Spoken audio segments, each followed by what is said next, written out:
we'll have the latest from our royal correspondent. Yesterday, 100 days since Rishi Sunak became Prime Minister. Haven't they been marvellous? It's not been smooth sailing, has it? In fact, it's been turbulent, and we're going to give you the latest results of our GBNews People's Poll, which gives your thoughts on the Prime Minister and much more. It's also a week since Nicola Bulley went missing while walking her dog in Lancashire. Her partner's been says he's focusing on staying strong for their two daughters. We'll have the latest on that. Clean air zones, where drivers of high-polluting vehicles have to pay a charge to enter them, have been introduced in Birmingham, London and other cities. But are they effective? And should drivers really face extra costs during a bad cost of living crisis? Joining me for the next hour will be the political strategist and former Labour councillor and businessman Kevin Craig, of whom I'm sure will fundamentally disagree. And you at home, of course, are such an important part of this show. Email me at gbnews@gbnews.uk. That's what's coming up this hour, but first, the latest news.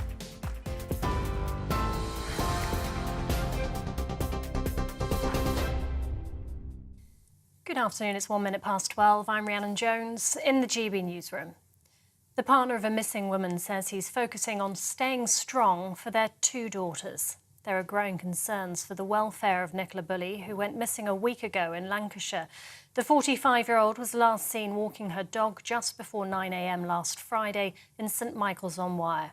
Her phone and dog were found by the river half an hour later. Nicola's partner, Paul Ansell, says he hopes people will come forward with new information.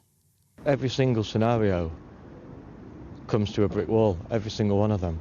And then all we're doing is sitting there going round and round and round, going through every scenario, and then go back to the first scenario again and do the whole thing again. And it's just all day long. That's all we're doing. That's all we're doing. A man armed with a crossbow has admitted trying to harm Queen Elizabeth in 2021. Jaswant Singh Chahal was arrested on the grounds of Windsor Castle on Christmas Day, carrying a weapon which was loaded with bolts, with the safety catch released and ready to fire. The 21-year-old pleaded guilty to 3 charges, including an offence under the Treason Act. The late Queen was in residence at the time. Disgraced pop star Gary Glitter has been freed from jail after serving half of his 16-year sentence for sex offences. The 79-year-old, who had a string of hits in the 1970s, was jailed in 2015 for sexually abusing 3 schoolgirls.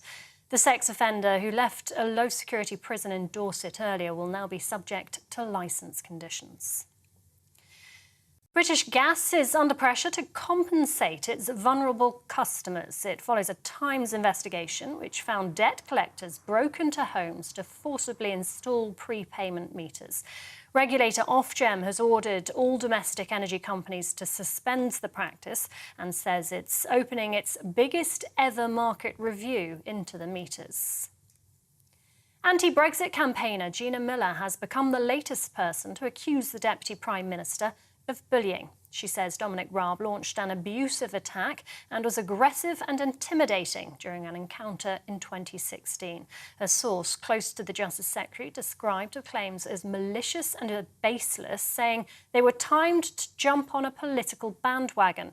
Shadow Immigration Minister Stephen Kinnock says it's time for Mr Raab to go. I think it's pretty clear now that everybody that works around him is going to have some serious doubts about whether or not they should be coming into work today. There seems to be a pattern of behaviour from Mr Raab, and it's not fair on his colleagues that they are having to work with somebody who is potentially a bully and a tyrant and somebody who disrespects the colleagues that he works with. So he should be suspended. Rail passengers are facing more travel disruption today, with train drivers walking out for the second time this week. RMT and ASLEF union members are demanding better pay and conditions. Rail operators are warning services will be severely disrupted, with little to no trains running in some parts of the country. ASLEF General Secretary Mick Whelan says the union wants talks to continue to find a solution. Quite deceitfully, the RDG put out a protocol which they alleged for a payoff for over 2 years that hadn't been discussed with this trade union, hadn't been through the framework agreement that we'd agreed with them to allow some sort of national talks to take place in our fractionalised industry, and it's probably set the whole process back months and months. If they want to negotiate via the media, I'll tell you what I want, and then you can relay it to them. They can come and talk to us in a few weeks' time. But we don't behave like that. We behave honourably. So we'll go back into talks on Tuesday in the hope that trust can be rebuilt and we can find a way forward. New analysis shows the number of people in the UK diagnosed with cancer will rise by a third by 2040. Cancer research has found that if current trends continue, cases will rise from 384,000 per year to over 500,000 for the first time. The charity says that as well as an ageing population, obesity is also contributing to the rise. And a suspected Chinese spy balloon is being tracked by the US military. It's been spotted flying over America for a couple of days now. Fighter jets were mobilised, but a decision was made not to shoot it down because the debris could pose a safety risk. It comes ahead of a trip to Beijing by the US Secretary of State Antony Blinken. China says it hopes both sides can handle the matter calmly. This is GB News. We'll bring you more as it happens. Now, though, it's back to Andrew.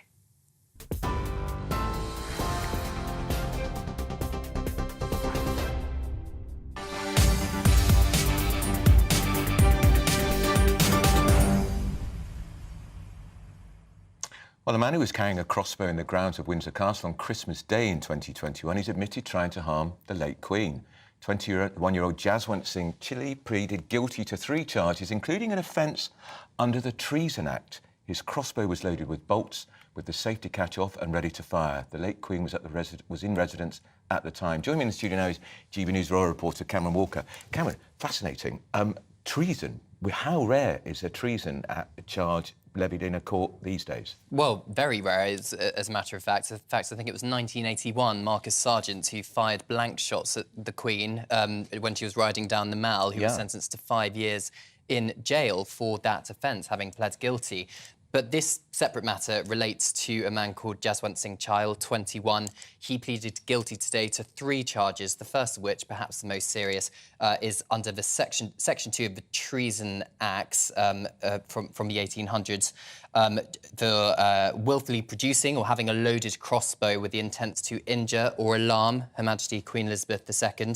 The second charge was that of making threats to kill, in this case, the late Queen, and being in possession of an offensive weapon, in this case, a loaded crossbow. So back in Christmas Day 2021, Her Majesty the Queen, with members of her family celebrating Christmas Day, at about 8:10, this man, Jaswant Singh Chilli, was spotted in the grounds of Windsor Castle, having apparently scaled the perimeter wall using a rope ladder, a nylon rope ladder. Worrying that he was able to do that. He was, but he was quickly apprehended by police officers. He told police officers that he was there to kill the Queen. The police officer pointed a taser at him. He obliged, dropped his loaded crossbow, which was loaded with a bolt, and had the safety catch off. It's been described by the Crown Prosecution Service, actually, of having the potential to cause a fatal injury, or at least a serious injury.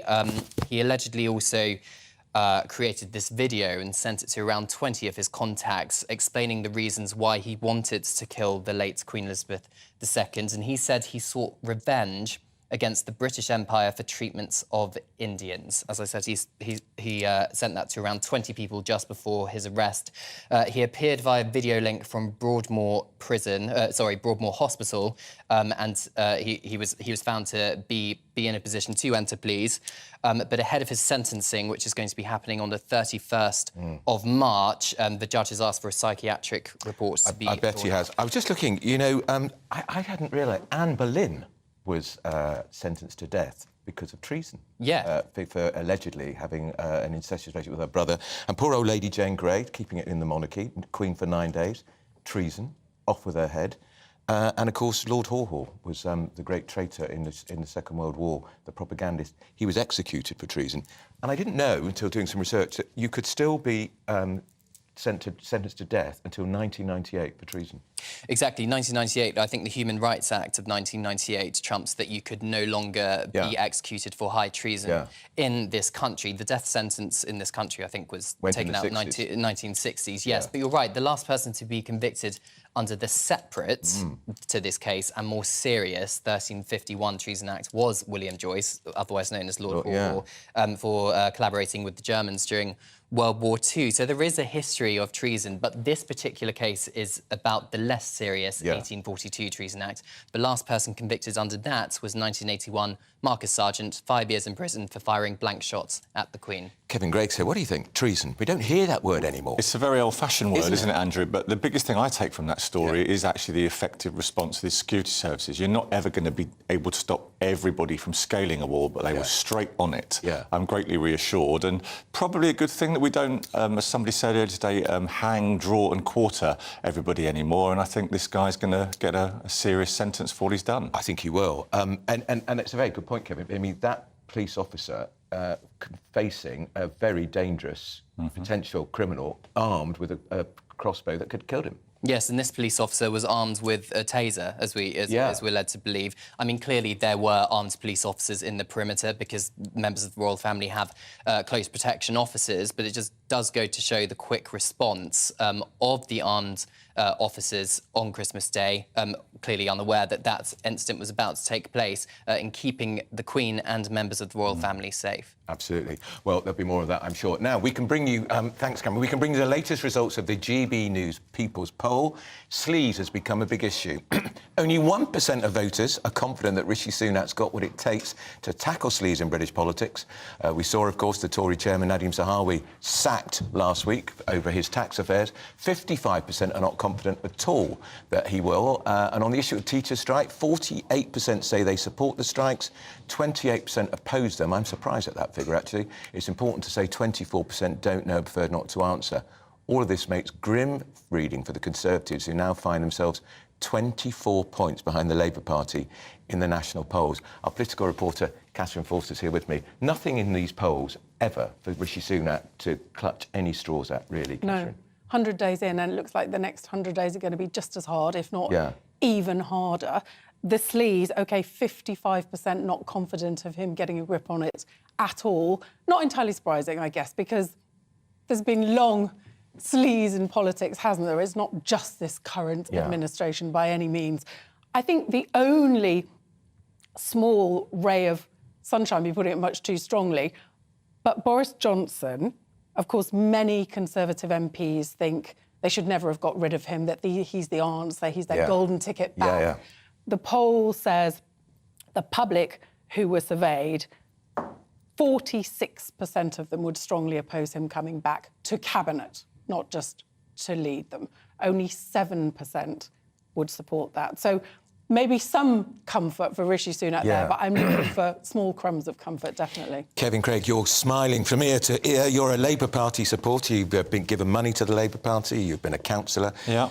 Is the danger for Keir Starmer in this that they could become complacent? Yeah, it is the danger, Andrew. And one of the things I've always been encouraged by, and the number of times I've been with Keir this past year, is he's not complacent. He doesn't think it's in the bag, and he understands that Labour has still got a big job to do with the British public. He would be stupid to think this election is done and dusted. How do all of us know how much things have changed in politics so quickly in the last 5 years? But these polls are grim reading for Rishi, because away from the day-to-day, what's he for? What's this government for? What's it all about? And the sleaze, people are tired of it. And, you know, the HMRC and cabinet members not knowing if they've paid millions in tax or not, for trying to threaten journalists, your noble profession, for trying to do the right thing. People don't want it. And yet again, GB News viewers calling it right. I had a conversation with Nadeem Zahawi when he was in the run-up to him running for the Tory leadership last summer, and I said, there's all sorts of whispers, Nadeem, because he's a very successful businessman before he came into Parliament, a very rich man, about your business affairs. Are they absolutely squeaky clean? Have you gone through them? Absolutely, there's nothing to hide. At the very time, we now know, HMRC was investigating his tax affairs. And I'm sorry for what he personally, him and his family have been through a very difficult episode, but that demonstrates, Andrew, you know, that was a bad judgment call on his part. Catherine, 100 days, often we say that the first 100 days defines a leader. And if that's the case for Rishi Sunak, it's not very good. It's not very good. He certainly had no honeymoon period, no real bounce in the polls. They're probably a little bit disappointed that they haven't had any bounce. Of course, he did come in incredibly difficult circumstances. He wasn't elected, so there's a question over his mandate. He came in. Now, he can legitimately say that he stabilised the government. Yeah. Interest rates are rising, but not as much as they might have. The international markets have more confidence. But still, in terms of offering something positive, at the moment, it's a very difficult message, isn't it? You're going to have to pay more. Times are going to be difficult. We can't give the teachers, the nurses more money, even though we'd love to. The money isn't there. It's a difficult message to sell, but the hope is that not that the polls are going to change anytime soon, but that if they focus on these 5 priorities, if they start to pay off, then down the line, maybe the end of this year, the small boats, things will start, getting the debt down, getting inflation down, tackling the waiting lists. Yeah. Things will start to turn. But as they were told last week by Isaac Levido, the election mastermind, it's an incredibly narrow path. And these sleaze, all this focus on what cabinet ministers have done that they shouldn't have done, is stopping the government getting any positive messaging out. And when I talk to Tory MPs at Westminster, Kevin, excuse me, they all say the same thing. Is this 1992 or is this 1997? So when John Major took over from Thatcher in 1990, Labour were 20 points ahead. He turned it round and he won an unlikely victory. And in 1997, of course, they lost by a Labour landslide. Most Tory MPs I speak to think it's much more likely to be 1997. I would agree with you, but I can't say enough that the Labour hierarchy do not think this is in the bag. No. And they think that the British people, when they vote, they take the right decision. The last election was so painful for the Labour Party. Well, they're such an appalling leader. Right. The Labour Party got the result it deserved. It did. Right? And they are, the party under Keir's leadership and those around him are very conscious that the British public ultimately gets the government's, it gets the call right. So we say, what does Rishi stand for? What does Keir Starmer stand for, apart from not being the Tories, the awful Tories? What is how long have you got? Right. So he stands for a fairer distribution of. That's not a vote catcher. Fairer distribution. Hang on. A fairer distribution of our country's money. Right. Okay. More houses built more quickly. Right. A greener economy. More jobs for working class people. Government that works. How's he going to pay for all this? Well, you want quick answers. I don't want to give you an economics lecture. But all of these things, honesty in public life, an NHS back to the levels of funding and delivery it was under Labour last time.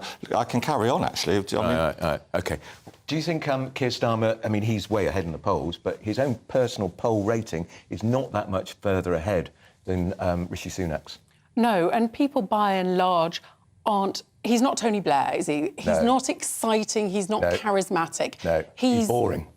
Yeah. And after, maybe boring is what people want. Boris, after all the trauma, maybe that's what's needed. But it looks like people are turning to Labour more because they're really, really fed up with 13 years of the Conservative government. Time for a change. Rather than it being an active choice of thinking, yes, this is what we want. And that might be enough, because governments tend to lose elections, don't they? Rather than oppositions win them.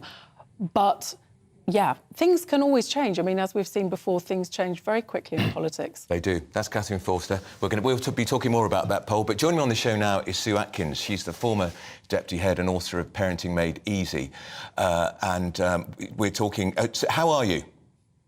I'm all right. Nice to see you. The strike. We've got a strike in Scotland today, Sue. We had a strike on Wednesday, but quite a lot of schools stayed open. So was the strike effective in your view? I think so, raising awareness. I mean, this issue has been bubbling along like a slow-burning casserole for many, many years for teachers and for the teaching profession. And so I think it is raising awareness of that. Because, teachers are not just militants. The days of the 70s and Arthur Scargill and all of that have long gone.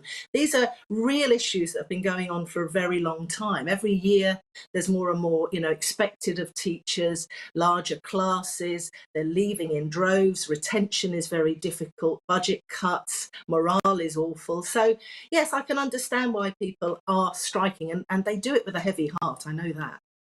Was it a mistake by the National Education Union to instruct teachers not to tell their head teacher which schools were going on strike? So parents often were turning up at school gates not knowing if they were going to be able to put their child in the classroom. I thought that was really, really unfair. I think that is difficult, yes, because parents need to know for childcare, for work, for, making sure their children are taken care of properly. And so it was an unusual choice. I suppose it was this idea of uncertainty. But who was that damaging most? It was the parents and the children, because, you know, nobody knew what was quite happening. So, yeah, I wasn't in favour of that approach particularly. Do you think, because there's going to be more strikes, Sue, do you think next time they should revise their strategy? On that particular one, yes, because I think you could lose very easily parental support because of the uncertainty of knowing whether the children are going to go in or not go in. And if you've got 2 or 3 children in different schools, that is a logistical nightmare. And the children are uncertain the night before as well. So it doesn't help anybody. Would you be on the picket line, Sue? Would I be on the picket line? I think so, yes. Would you really? I think so, because these are issues, you know, pay cuts have really, they've been sort of drip, drip, drip taken away from teachers. So they don't even keep up with inflation. And you've got teachers that I know that are doing, you know, a slot in Sainsbury's or in a supermarket to add up. And, you know, if you've got a single parent who's a teacher who's divorced, you know, 10 years ago, they would have been able to support their own family and carried on. Now they are really worried. And the pandemic and the cost of living crisis is squeezing everybody, as you can see, across all these different unions. And I think it just needs people to be mindful of how they handle it. But certainly telling parents so they can, you know, plan ahead, I think is an important one. There was a report this week, I'm sure you saw it, which suggested that teachers in England and Wales are among the highest paid in Europe and they work the fewest hours.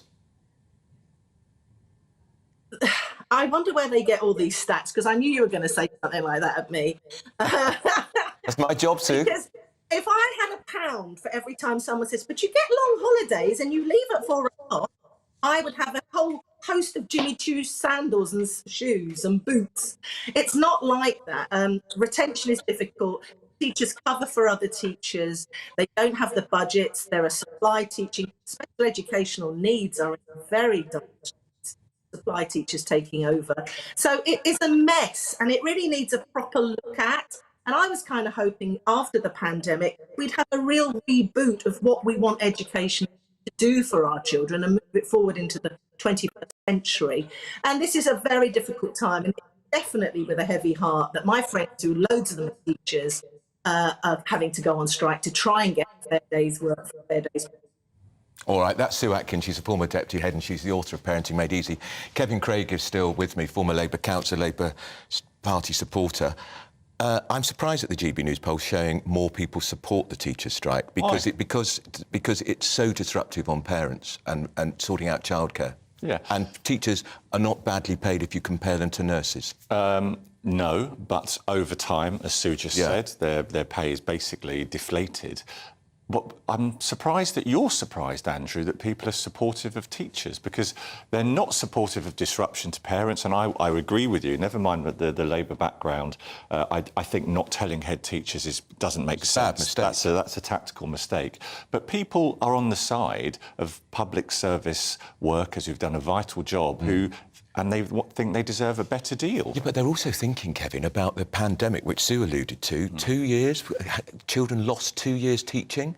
They got online teaching, it's not as good. Of course it's and you can never get that back. And here they are again, their schooling being disrupted yet again. Yeah, but the pandemic... It's not fair on the kids. It's not fair on the kids. And we've got a public sector pay there's no money, the country's in huge debt because of the pandemic. Well, the country is in huge debt because of the pandemic. Our own government, I would contend, has wasted billions of pounds of our money in elements of how it responded to the pandemic. And people are worried about incomes. But teachers, ultimately, they don't strike every day. It might feel like it this week. And I really hope that we can get a settlement soon. We've had 5 education secretaries, almost 1 a year for the, you know. Imagine if the Mail changed the associate editor every year. Where would we be? Mustn't. Where would we be? Where would we be? Or GB News changed the Friday afternoon presenter. Where would we be? That was the next point. Of course. Teachers are striking in Scotland today. If you're affected by that, do email us. Tell us how it's impacting you. And what did you think about the teachers not telling the head teachers where they were going on strike? You know how to email us. Now, coming up, the Bank of England put interest rates up to 4%. We'll be getting the latest with GB News business and economics editor about what this means for you. Before that, though, it's time for a little break. Here on GB News Live, we'll be keeping you in the picture, finding out what's happening across the country and finding out why it matters to you. We'll have the facts fast with our team of reporters and specialist correspondents. Wherever it's happening, we'll be there from 12 noon on TV, radio and online. GB News, the People's Channel, Britain's news channel.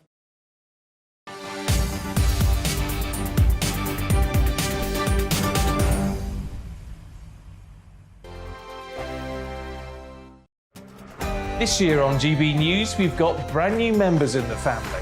Join us. Across the entire United Kingdom, we cover the issues that matter to you. GB News will always stay honest, balanced and fair. We want to hear whatever is on your mind. And we don't talk down to you. The establishment had their chance. Now we're here to represent you. Britain's watching. Come join us on GB News, the People's Channel. Britain's news channel. Monday to Thursday, 9 p.m. till 11 p.m. Join me, Dan Wootton. I'll bring you the sharpest takes and hottest debates. Do you not believe in prisons? I don't believe in prisons. I'm completely stunned. I guarantee you there'll be no spin, no bias, no censorship. I actually was personally quite offended by it. And no reason to go to bed. So I guess they've always been quite woke. That's Dan Wootton tonight on TV, radio and online. Monday to Thursday from 9 p.m. till 11 p.m. on GB News. The People's Channel, Britain's news channel. We are GB News, and we'd like to say thank you to each and every one of you for bringing us your conversations, for helping our great nation find its voice. We are here for you on radio, television, and online, across England, Scotland, Wales, and Northern Ireland. It's not the BBC, you actually get your facts right. We are proud to be GB News, the People's Channel, Britain's news channel. I'm Mark White. As GB News Home and Security Editor, I cover those key issues that are so important to you. Our authorities, our communities doing all they can to combat violent crime. With the public services under unbearable strain, why are we still failing to control our borders? Defence, the first priority of any government, has been continually hollowed out. Can we trust our politicians to protect the armed forces? Join me, Mark White, on GB News.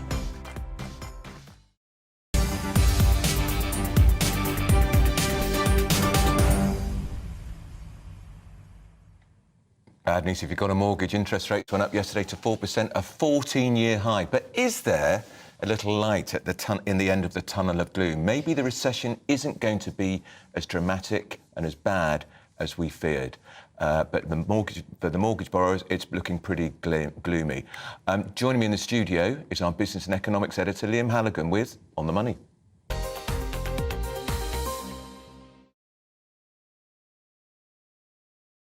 Or if you've got a mortgage, Liam. And a lot of people are in fixed-term mortgages, coming out of the fixed term, and they're having quite a shock. If you are coming off a fixed term and going on to a variable, I'd wait until you fix again, because I reckon within 5-6 months, interest rates will be coming down. I think we're going to see quite a steep reduction in inflation in the coming months. Even the Bank of England acknowledged that. But for now, we are at a 14-year high of 4%, and I think there'll be one more rate rise to come to about 4.25%. But yesterday's increase in rates will add about between 30 and 50 quid a month to the average mortgage payment. So, for households with mortgages, that's proper money. We shouldn't forget, of course, some people watching, they've got savings, particularly older people, and they weren't getting any interest on their money for years and years, so better news for them. It's slightly less bad news, because the rate of interest you're getting on your savings is still a lot less than the rate of inflation, so you're still actually losing money by savings, which I personally think is a major, major problem. But I think the other important thing of what the Bank of England said yesterday, Andrew, is they've become slightly less gloomy about the UK economy. I still think they're too gloomy. They're saying there's going to be an economic contraction for about a year. Previously, they were saying there's going to be an economic contraction for about 2 years. Yeah, they said that in only November. Yeah. So what's changed in 3 months? They got it wrong. What's changed in 3 months is that energy prices have come down a lot, wholesale energy prices. They're gradually seeping through into retail energy prices and lower petrol and diesel prices. But, of course, the energy and petrol companies take their time in reducing those retail prices. And also, business investments held up quite well. And also, China has now come out of lockdown, the world's biggest manufacturer. one of the world's biggest economies, of course, the biggest these days on some definitions, and so that will help drive growth a bit more. But I still think the Bank of England, the IMF, they're being too gloomy. Now, we know that the Prime Minister Rishi Sunak talked about you have to be an idiot to think there's going to be tax cuts, but don't you have to be an idiot to put taxes up? And Jeremy Hunt, we know, when he ran for the Tory leadership only last summer, he said he wanted to cut corporation tax by 5 or 6%. He's in fact going to put it up 5 or 6% in the next. Is it in March? It goes up. It will be confirmed in the March budget, and then it will go up with the new tax year, which is the first week of April, as it is every year.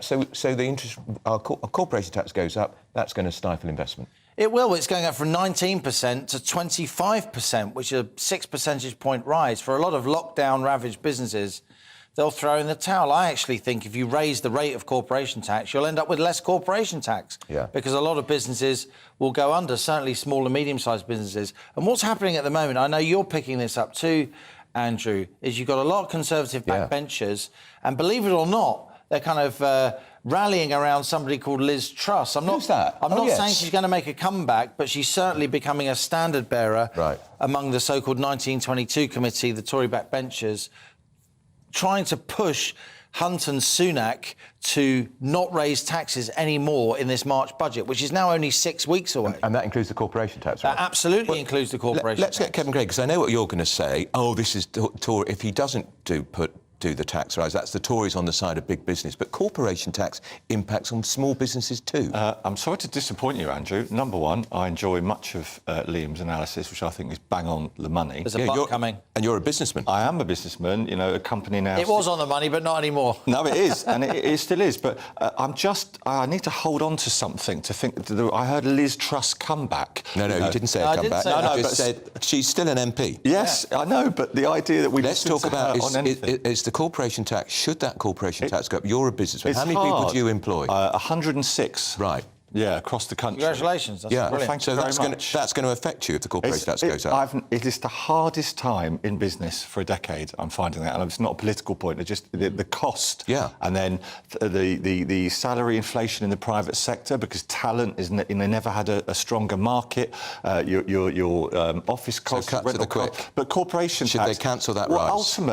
Ultimately, the country that I love has to be paid for.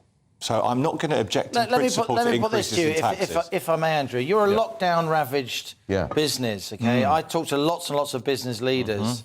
I actually think what we call the Laffer curve, the idea if you raise a tax rate, you may end up with less actual tax revenue, absolutely applies to corporation tax at a time like this. And if we kept corporation tax where it is at 19%, it wouldn't be a tax cut. In theory, it wouldn't cost us any money at all, but it would feel like a tax cut because, of course, the rise to 25% is already legislated for. Yeah. And guess what? I reckon if you kept corporation tax where it is, you'd actually make money because a lot of investments that weren't going to happen at 25% would then happen. We're going to come to you after the headlines. Please do. Those headlines. That's Liam Halligan winding up my guest, which is what we like. After the headlines, we're going to go live to Lancashire to get the latest on the missing mother, Nicola Bulley, who's now been missing for a whole week.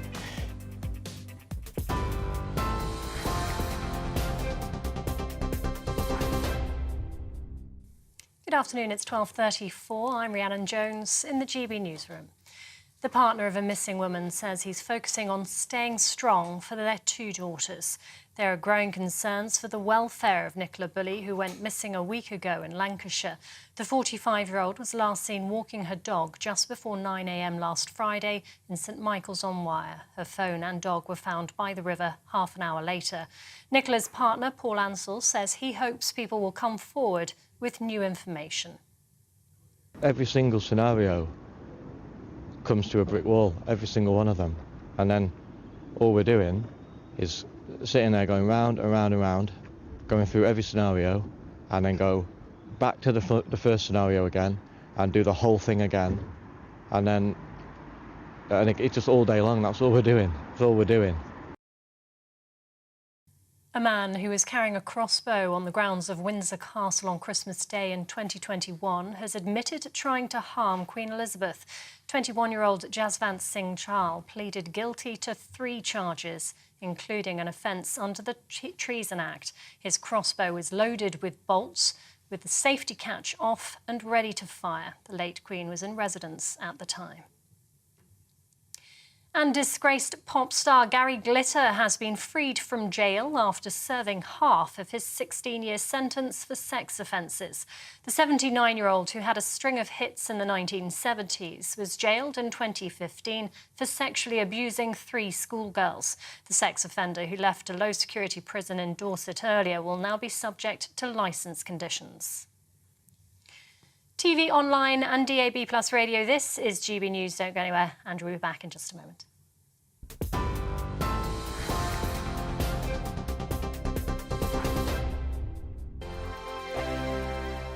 He's the king of breakfast TV, and he's back. Eamon Holmes, back on the TV Surprised with me this morning. even remember my name. I know, it's been 4 months. You have holy water by your bed? Oh, yes. Oh, good. Already to bless. Oh, Eamon. Oh. Why do you not believe anything I say? Eamon Holmes back on GB News Breakfast at 6 a.m. Here on GB News Live, we'll be keeping you in the picture, finding out what's happening across the country and finding out why it matters to you. We'll have the facts fast with our team of reporters and specialist correspondents. Wherever it's happening, we'll be there from 12 noon on TV, radio and online. GB News, the People's Channel, Britain's news channel. I'm Michael Portillo. Join me on GB News on a Sunday morning for topical discussion, debate, arts and culture, and sometimes even some ethical dilemmas. I don't always agree with you, Michael.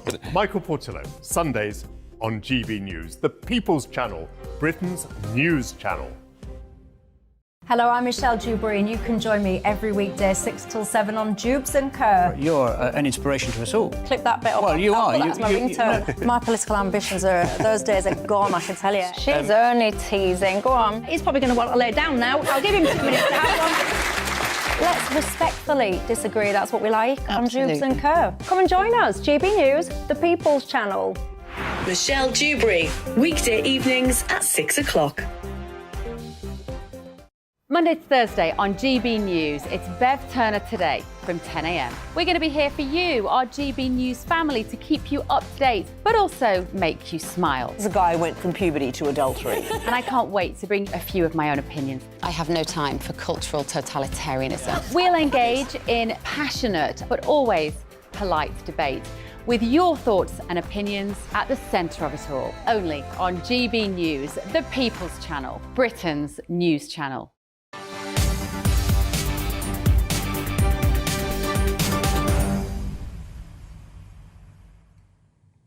Well, today marks exactly 1 week since the mother of 2, Nicola Bulley, first went missing while walking her dog alongside the River Wyre in Lancashire last Friday morning. It was after she dropped off her 2 daughters at the local primary school. Nicola's family are desperately searching for answers as the police search continues, with her 2 daughters, they're just 6 and 9, desperate for their mummy to come back. Paul Ansell, who's Nicola's partner, has been saying he will never lose hope. Here's what he had to say. My whole focus is my 2 girls, just staying as strong as I can for them. I'm scared that if I put any focus into anything else, it's going to take my, focus off that. So I've got to be very careful. Just hoping to goodness that anything comes out from the interview yesterday, no matter how tiny. Just say a massive thank you to the community, friends, for everything that they're doing. It's absolutely incredible. I just can't believe that we're a week on, and as yet it seems like we're no further on. It just seems absolutely impossible. Just like a dream. Just cannot get my head around any of it. I mean, you're left sort of trying to make sense of the census, aren't you? It is just such a mystery. Yeah, it is. There's just every single scenario comes to a brick wall, every single one of them, and then all we're doing is sitting there going round and round and round, going through every scenario, and then go back to the first scenario again and do the whole thing again, and it's just all day long. That's all we're doing. That's all we're doing. Well, as the police searches continue, we can now go live to Lancashire with our national reporter, Theo Giacomba. Theo, what is the latest? Good afternoon. Well, I've just spoken to one of her friends, Emma, just a few moments ago, and she was saying thanks to some of those people who've been out in the community since the early hours of this morning, holding placards which say if you do have any dash cam, please do call 101. And we understand she was saying that a liaison officer said we've already received some calls, so potentially that might be something that can help the police with their investigation. We are just by the river and the bench which she was, we understand she was in this area, and lots of people have been here in the early hours of this morning into this afternoon. There is some police presence now. We've seen some teams who are preparing to go into the water as well to continue those investigations. But friends who are here, people who don't even know her as well, are also out today and saying this is something we're going to be part of just to ensure that the family also gets some answers. But the police are saying the investigations are still continuing, and if anybody has any answers, regardless of whether they think their dash cam footage or CCTV indeed might be able to help, then please do get in touch. All right, that's Theo Chicomba live up in Lancashire. Now, talking about clean air zones, if you've got an old car, it's going to be pretty expensive if you're in London, Birmingham, Glasgow. Clean air zones are being introduced across the country. The idea is they reduce pollution by making drivers of cars that don't meet certain emission standards pay a charge to enter them. They're controversial and they're costly. London Mayor Sadiq Khan is expanding it to every single borough in London. That's all 32. 9 of them are now opposing the charge, which is £12.50. And if you try and dodge the fee, or you don't understand the rules, you could be lumbered with a fine of, get this, £160. And don't forget, of course, you also have to pay £15 for the congestion charge in central London. So I wonder what you think about that. I don't have a car, so I don't have a skin in this fight, but I think it's outrageous. It's all designed, apparently, to cut air pollution. Joining me now is the Conservative London Assembly member, Tony Devenish. Tony, 9 boroughs now opposing this, including Lib Dem boroughs, including Havering, which is run by independents. Yes. Absolutely, Andrew. This isn't about air quality. We're all in favour of better air quality. And in fact, Boris was the one that started to bring in the ULEZ for central London. And it worked in central London. But we all know London is a really big place. And inner London is much smaller geographically wise than outer London. It does not work. It's not about air quality at all. And even TfL, Khan's own figures show it's not about air quality. It's yet another stealth tax. Yeah, I wrote about this in the Mail this week, and I noticed on page 91 of his financial strategy last week, it's expected to generate more than £1 billion now from the motorists with the congestion charge and the low emission zone charge, over £1 billion. So it is about putting money in the exchequer, isn't it? Exactly. He is a man who's wasted so much money. He has a £19 billion budget a year. He's failed on policing, he's failed on building houses, and he's failed on the environment and transport. So what Sadiq's trying to do is virtual signal to those that will vote for him in the Labour-Green coalition. But this policy simply doesn't work. But what we think across London, cross-party now, as you say, it's Lib Dems, many Labour people privately are outraged by this. And in fact, Labour borough leaders very bravely come out against this. What we think this is his poll tax moment, his tipping point. You'll remember when a pensioner was thrown out by Blair in 2005 from a Labour Party conference for talking against Tony Blair, and it was the tipping point, the start of the end for Tony Blair. And yesterday there was a ULEZ event, a cost of living event actually, with Martin Lewis, the money expert at City Hall, and Khan had his audience. He thought he was going to get clapped and applauded, and actually a female lorry driver from Dagenham came in, called him a con man, and was thrown out by his goons. But the reality is, normal Londoners, it's £3,000 a year. It's a lot of money. It may not be a lot of money to you or me, Andrew. We're very privileged. Or indeed, Mr. Khan's even more privileged. But for people, particularly in outer London, people running small businesses, you wrote a great article this week about it. I talked to us, but let's get Kevin Craig in here from the Labour Party perspective. I talked to, for my piece in the Mail, a businessman. It's a family-run business, been running for 50 years. It's folding because he can't afford to pay all this money to go into central London. Is this going to hit the white van man? And if your car is pre-2008, you're going to have to cough up. And let's not forget as well, the mayor, wherever he goes, his car entourage, 3 cars in his entourage. OK. So... You're practising what he preaches? Well, the mayor has that because he's under risk of attack. Hang on, Boris used to cycle everywhere. He did. I interviewed him in his office in City Hall, and he had his bike in the office. Ken was on the tube. Ken was on the tube. I saw him all the time. Sadiq has got statistically a much larger level of threat against him, right? Some of it's linked to the fact he's a Muslim man, right? But he's more at risk. Okay. So 3 cars is OK for him? He has a level of protection that I don't hesitate to justify. Now, Tony, very articulate, as you expect from a leading Conservative politician on the Assembly. However, you said, Tony, that it's not about air quality.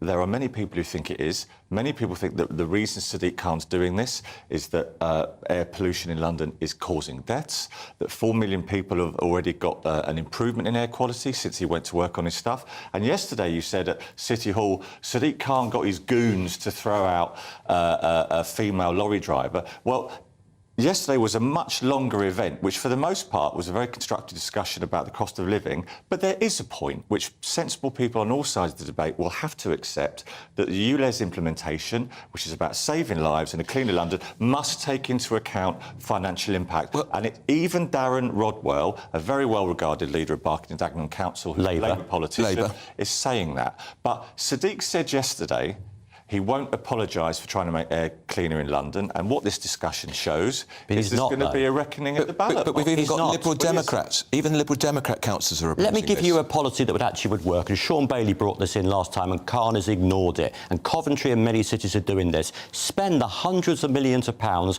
on electric buses. He's running out a few electric buses. Coventry is doing far better as a much smaller city. Electric buses would improve air quality. I'm the environment spokesman for the Conservatives on the Assembly. I spent a lot of time following this. Buses would actually work. This is a virtual signalling policy. Well, it's not. I mean, if it's virtue signalling, it wouldn't be going very well for him. I think we can all agree on that. But I think Sadiq believes it, and I worked with him a lot when I was a councillor and on the stopping Boris Johnson's Garden Bridge debacle. But he does believe that this will save lives. It's not virtue signalling. It's trivialising. It's quite a something to get 9 boroughs opposing it, taking legal action. Yeah, I mean... All the way out to Havering. Romford, why do we need this in Romford? This is his poll tax. It is his poll tax, undoubtedly. He's got to listen. Yeah. He's been in 7 years, and when you don't listen as a senior politician, eventually, even Mrs Thatcher found this, with great respect to her, you don't listen, eventually the public get rid of you. He's up for election next May. Well, and he's not a stupid man, and he knows he wants to win, but he's quite confident, and I understand why, that a lot of people are really worried about air pollution in London and the impact of it. But I do agree with you both. People are hurting financially, and as Darren Rodwell, the Labour leader of Barking, said, we need to take account of the financial... He's running a bus all around London at great public expense, preaching about helping people with the cost of living crisis, forcing small van drivers to pay £12.50 every day they want to drive into any part of London is going to is going to cause more problems with the cost of living crisis. Well, it's coming. It's £3,000 a year. It's coming on the back of a lot of increases that people have had to... And he's also raising his share of the council tax by a record amount. 60% in 7 years. Well, councils, I mean, it's fine for a very decent Conservative politician to talk about increases, but the councils have been absolutely strapped of government money, and funding for a decent London has to come from somewhere. Out of people's pockets. During a cost of living crisis? Well, not always people's pockets. I mean, businesses are contributing more, and the tax take in this country... He says this is going to save 4,000 lives a year. How does he know that? Well, this is a very good question, because I spent a lot of time in recent weeks looking into the detail of the deaths that are caused by air pollution. But I direct you to Public Health England. Right.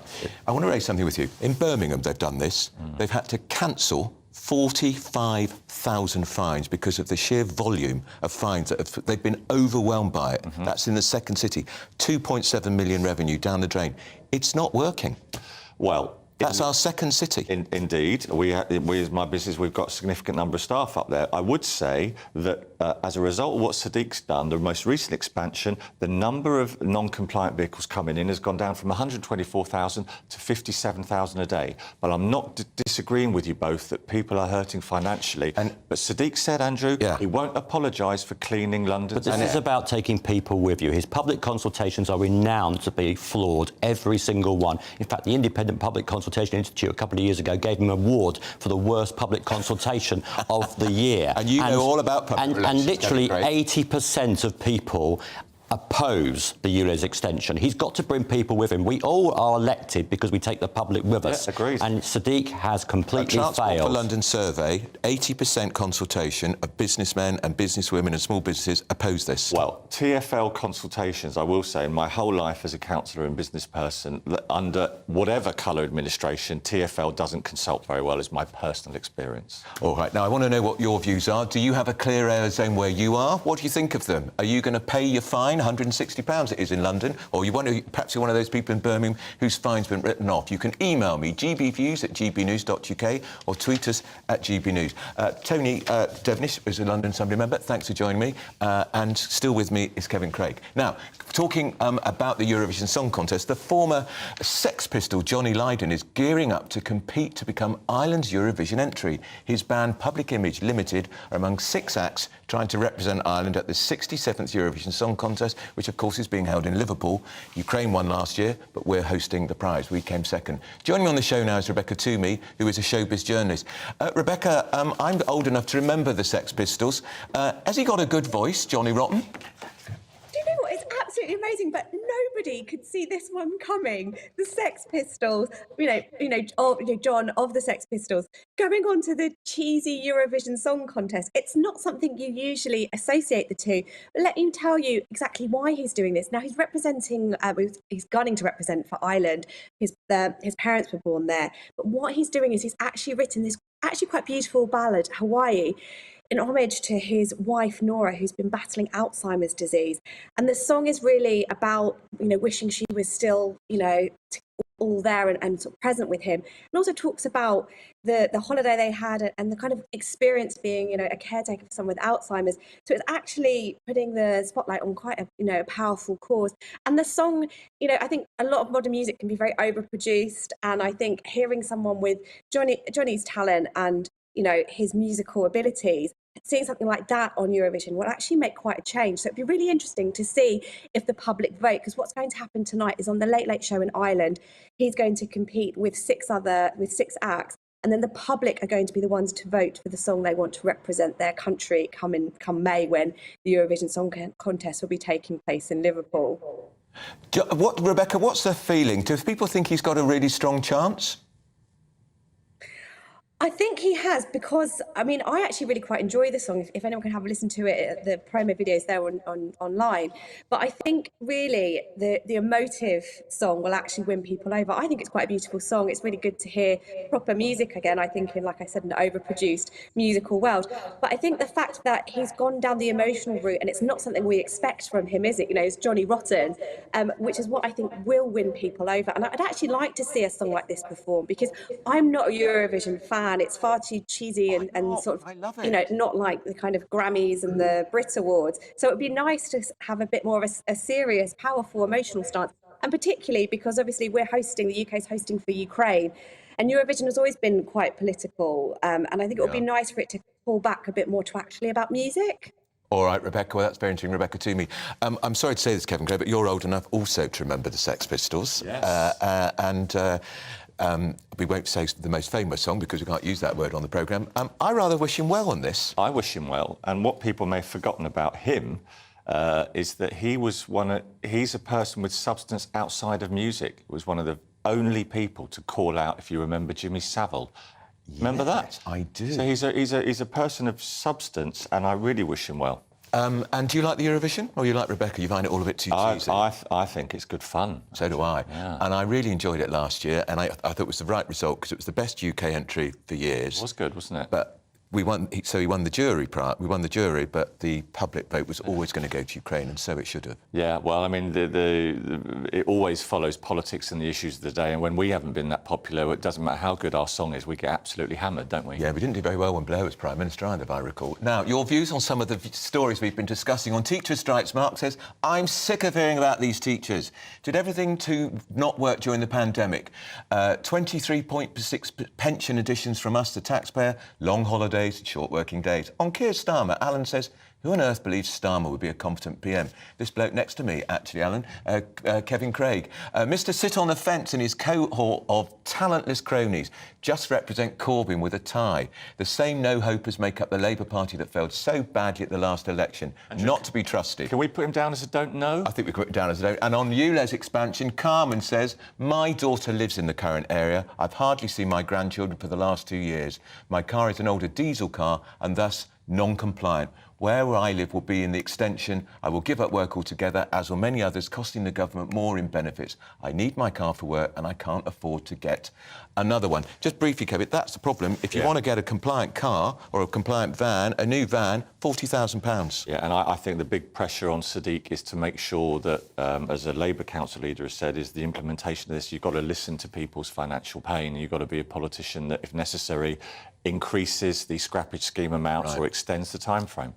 Or just scrap the entire scheme, which is what I would do. But that's bad for air quality, Andrew. Kevin Craig, he's a Labour supporter and businessman, and you will come and join me again. You're watching Andrew Pearce. Plenty more still to come. Before that, though, we're going to go to the weather. Hello, Alex Deakin here with your latest weather update from the Met Office. A mild Friday, a fairly cloudy one. Most places in the south dry, with some brighter spells, but there is some rain around from this weather front. It's draping its way into this area of high pressure, which is, as I say, keeping most places dry. But this weather front is bringing outbreaks of rain and drizzle across northwest England, parts of western Scotland, steadily moving northwards. The odd spot of drizzle further south for western parts of Wales and southwest England, but much of the south dry. We'll see some more breaks developing in the cloud, which means a bit more sunshine coming through. Bit of blue sky here and there, and the rain tending to ease its way north through the day. Temperatures will be well above average, particularly if we see any sunshine in the south, 13, maybe 14 degrees, and even where it's cloudy, 10 or 11. The rain will track over the Northern Isles through this evening. Most other parts will have a dry Friday evening, staying dry overnight. Some more clearer spells in the clouds across the east will allow temperatures perhaps here to drop down close to freezing, maybe in rural spots, but for most it's another pretty mild night with lows of 7 or 8 Celsius. On to Saturday, and again, most places are going to start dry but cloudy. We will see some rain this weekend across the northwest of Scotland initially on Saturday morning, and that will spread across Scotland and Northern Ireland through the day. So a spell of rain likely here. Could be some heavier bursts, but for England and Wales, bar the odd bit of drizzle in the west, it'll be a dry Saturday, a fairly cloudy one again, but some brightness here and there, and again pretty mild with temperatures in double digits. The rain will trickle a little further south during Saturday evening, so we'll see some rain for northern England and North Wales, but it's fizzling out as it does so. It'll continue to track southwards during Saturday night and be out of the way by Sunday. So Sunday's looking dry and bright for the vast majority. Sunny spells likely, light winds, but it will be just a little bit colder. Goodbye.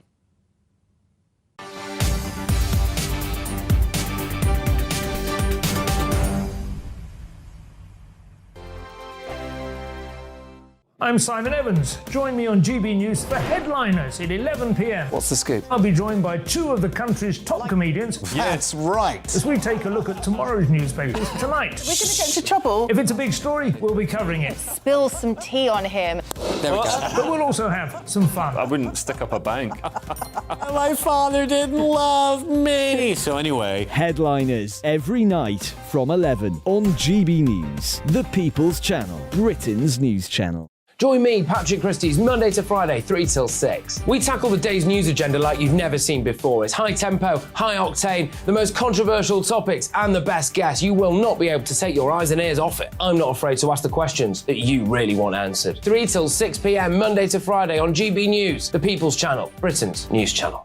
Hi, Andrew Pearce here. Join me every Friday lunchtime for a proper no-nonsense debrief of the week's events. With special guests in the studio and the GB News team on the ground, I'll be getting you up to date with news, some intelligent discussion, and my own sharp take. The weekend starts here with me every Friday lunchtime on GB News, the People's Channel, Britain's news channel.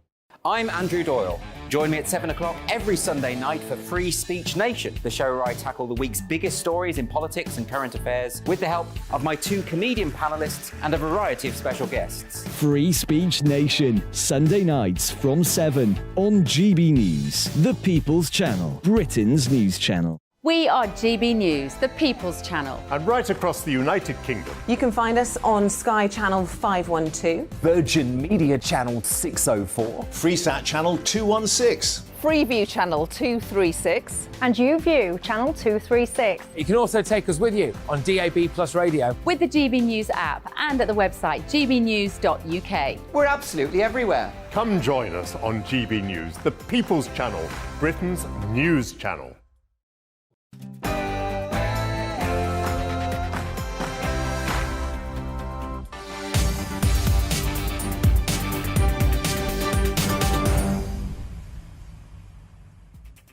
It's just gone 1 o'clock. This is Andrew Pearce here with you on GB News. Here's what's coming up in the next hour. Disgraced pop star Gary Glitter, a horrible paedophile, has been freed from jail after serving just half of his 16-year sentence for abusing 3 young schoolgirls. We'll bring you the latest reaction to that. And it's grim reading all round for the Prime Minister. Only 1% of voters, only 1%, say they're confident he can tackle sleaze, which has gripped the Tory party. And meanwhile, the Tories are trailing Labour by a mere 24 points. I'll go through all this with a Conservative MP, and following the rise in interest rates yesterday from the Bank of England, I'm going to be speaking with a campaigner from a group called UK Mortgage Prisoners about how the latest rise is going to affect them.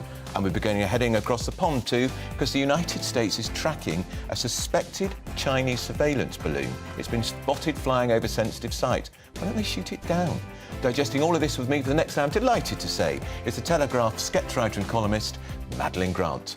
And you at home are such an important part. Don't forget to email me at gbviews@gbnews.uk, and I'll put your points of view to those I speak to. That's what's coming in this next hour, but first, the latest headlines.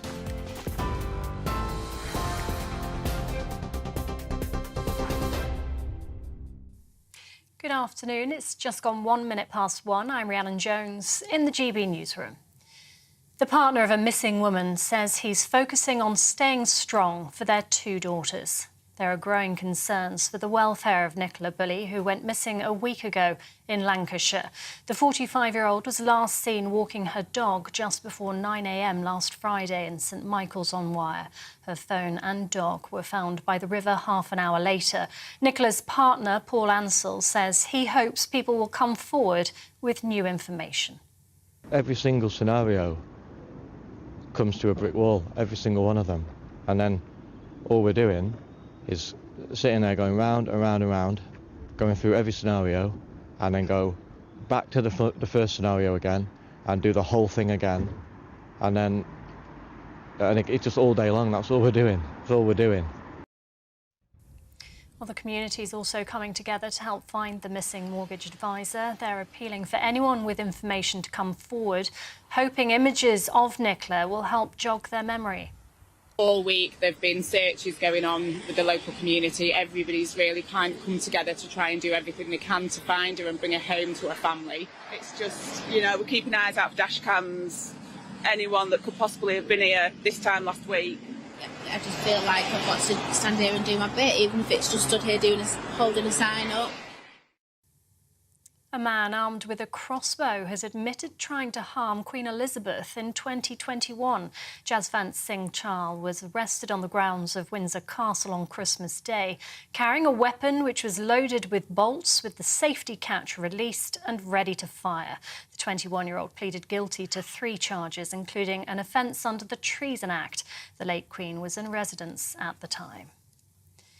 Disgraced pop star Gary Glitter has been freed from jail after serving half of his 16-year sentence for sex offences.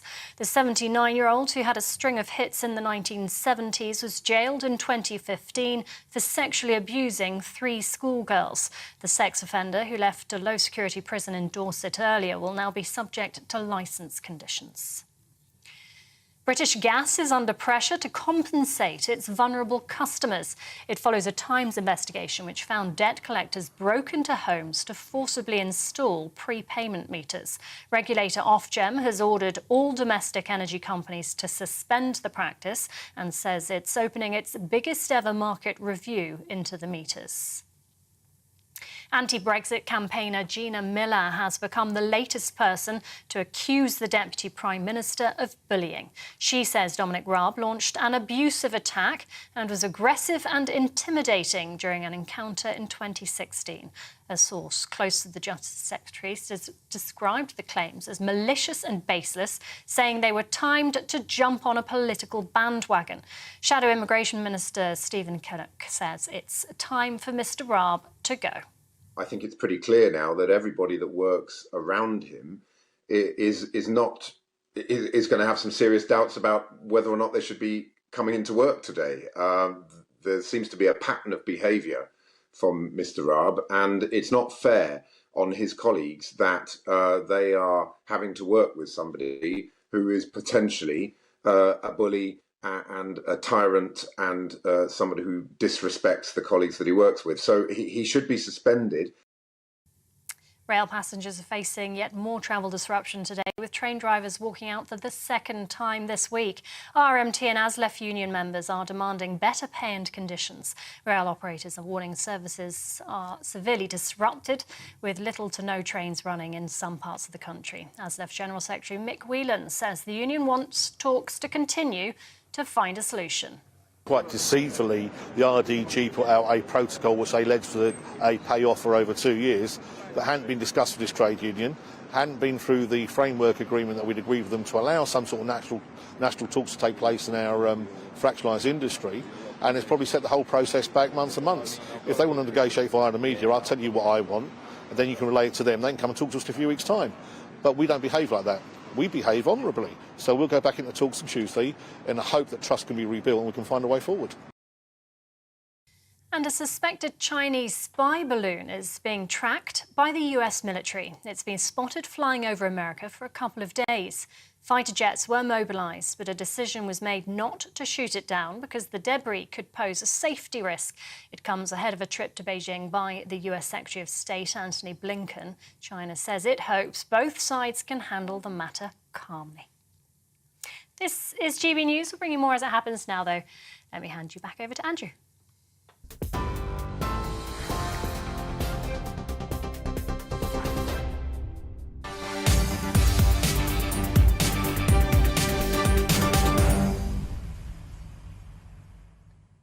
Gary Glitter, sentenced to 16 years in prison for paedophilia, released, we discover, after only 8 years of his sentence. What is the point? Glitter, whose real name is Paul Gadd, was jailed in 2015 for sexually abusing 3 schoolgirls. He'd previously been jailed in 1999, possessing thousands of child porn images, and again in 2006 for sexually abusing girls in Vietnam. He's a monster, and I can't understand why he's out of prison. Our reporter, Ray Addison, is at the Verne prison in the Isle of Portland in Dorset. Ray, what's the latest? When did he get out? Good morning, good afternoon rather. Yes, he got out earlier on today. He'd spent 8 years in HMP the Verne, which is a low security category C prison in Portland, Dorset. You can see the rather imposing entrance to the prison behind me. Now, of course, Glitter, whose real name is Paul Gadd, was jailed in 2015 for sexually abusing 3 schoolgirls. Now, those attacks took place at the height of his fame in the 1970s. He'd attacked 2 of the girls, aged 12 and 13. After inviting them backstage, he managed to isolate them from their mothers. His 3rd victim was less than 10 years old at the time that he tried to rape her in 1975. Now, those offences came to light as part of the Operation U-Tree investigation resulting from the Jimmy Savile inquiry as well. He was actually the first person to be arrested as part of that investigation. Of course, Glitter's fall from grace has been happening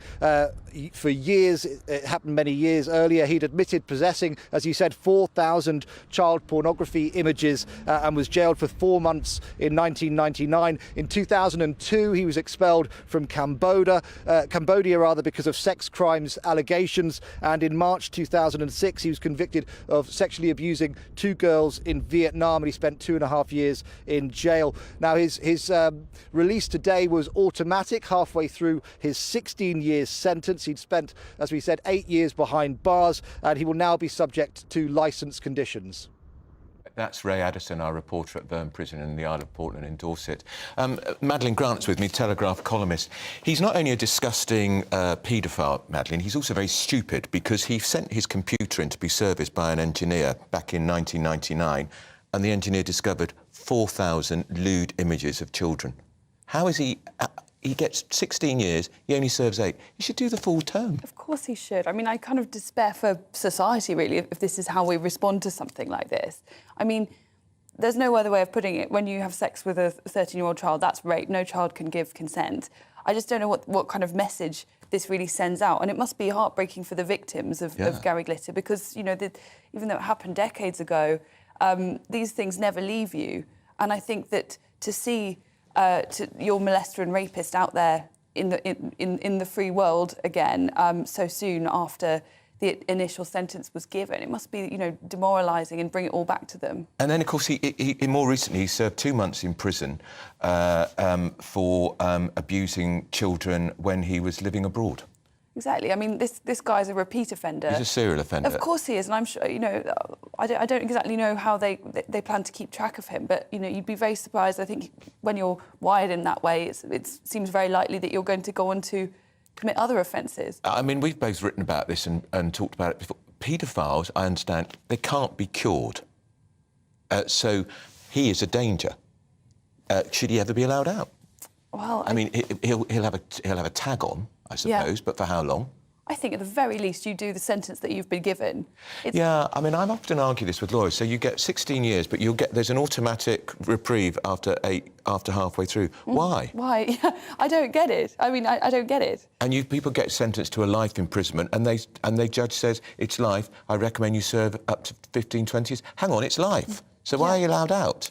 I do not understand this, and the thing that also worries me is that obviously we're talking about Gary Glitter right now because he's famous. For every Gary Glitter, there'll be scores more that we don't hear their names, we haven't heard of, who are just out there. And you wonder if this is a bit of the Jimmy Savile going on here. Jimmy Savile, there'd been all sorts of rumours about him. The police had approached him. He'd been approached by newspapers who'd heard about his alleged behaviour with children, and he got away with it for years because of his celebrity. You wonder if Gary Glitter got away with this for years because of his celebrity. I mean, there was almost an element of it hiding in plain sight. I mean, even quite recently, there was that extraordinary Louis Theroux documentary where he interviews Jimmy Savile, who's talking quite openly, even joking about being interested in children, essentially, but he does it all as a kind of joke. Yeah. And it's almost like he's laughing at the world for the fact that he's been able to get away with it for so long. I know. Apparently, he's still incredibly rich because he made such a lot of money from his previous career. Now, let's touch on the latest GBNews People's Poll. Changing gear here. It's, again, not good news for Rishi Sunak, the Prime Minister. How many voters do you think trust him to deal with sleaze that's engulfed the Tory party? A mere 1%. I wonder who they are, then. 55% not confident at all that he can tackle sleaze. And the Tories are now miles behind. Labour are on 46%, the Tories on 22%. If that was a general election tomorrow, it would be a Labour landslide. Then there's very little appetite. If you're one of those people who hankers for the blonde bombshell, I don't mean Margaret Thatcher. I wish she was here still, like myself, frankly. I'm talking about former Prime Minister Boris Johnson. Only 56% either oppose or strongly oppose the idea of him coming into the Cabinet. Let's get the view of the Conservative MP for Southampton Itchen, Royston Smith, who joins me now. Royston Smith, good afternoon to you. There's not much cheer in that poll for you if you were fighting your seat at a general election any time soon. No, Andrew, there's not. If there was a general election today and those polls were to be accurate, then I'd be on my way. I mean, if you're as old as me and you've been around as long as I have, then you roll with the punches. You know that you don't. This big personal following that some MPs believe they have is a myth, and you'll get elected or you won't based on how well the government is doing. So if those polls are accurate, I'm not entirely sure they are incidentally, but if they're accurate and there was an election today on those polls, then I certainly wouldn't be here to fight another day. You've got 18 months to turn it around. What is the most important thing, in your view, Royston, for Rishi Sunak to do to get the Conservatives back in the game? We've got to start doing something. You know, I think that it was a great speech that Rishi Sunak made at New Year, but those 5 pledges, in my opinion, and with respect to Rishi, who's a friend of mine, and he is our Prime Minister, and I support him completely, but those 5 pledges were 5 things that I believe we should just be doing anyway. So what we need is some pledges about things we could be doing and should be doing in addition to those. So we've got great challenges with the climate, and there are ways of sorting that out with hydrogen and the rest, but the government need to get on the front foot before that technology leaves this country and goes elsewhere. There are all sorts of things we can do with helping to keep people's homes insulated so their bills aren't so expensive, things that people will notice and things that people deserve. But what we've got to stop doing is getting pulled around by the opposition, getting pulled around by the mainstream media, and concentrating on the minutiae and not doing the big ticket items that people deserve.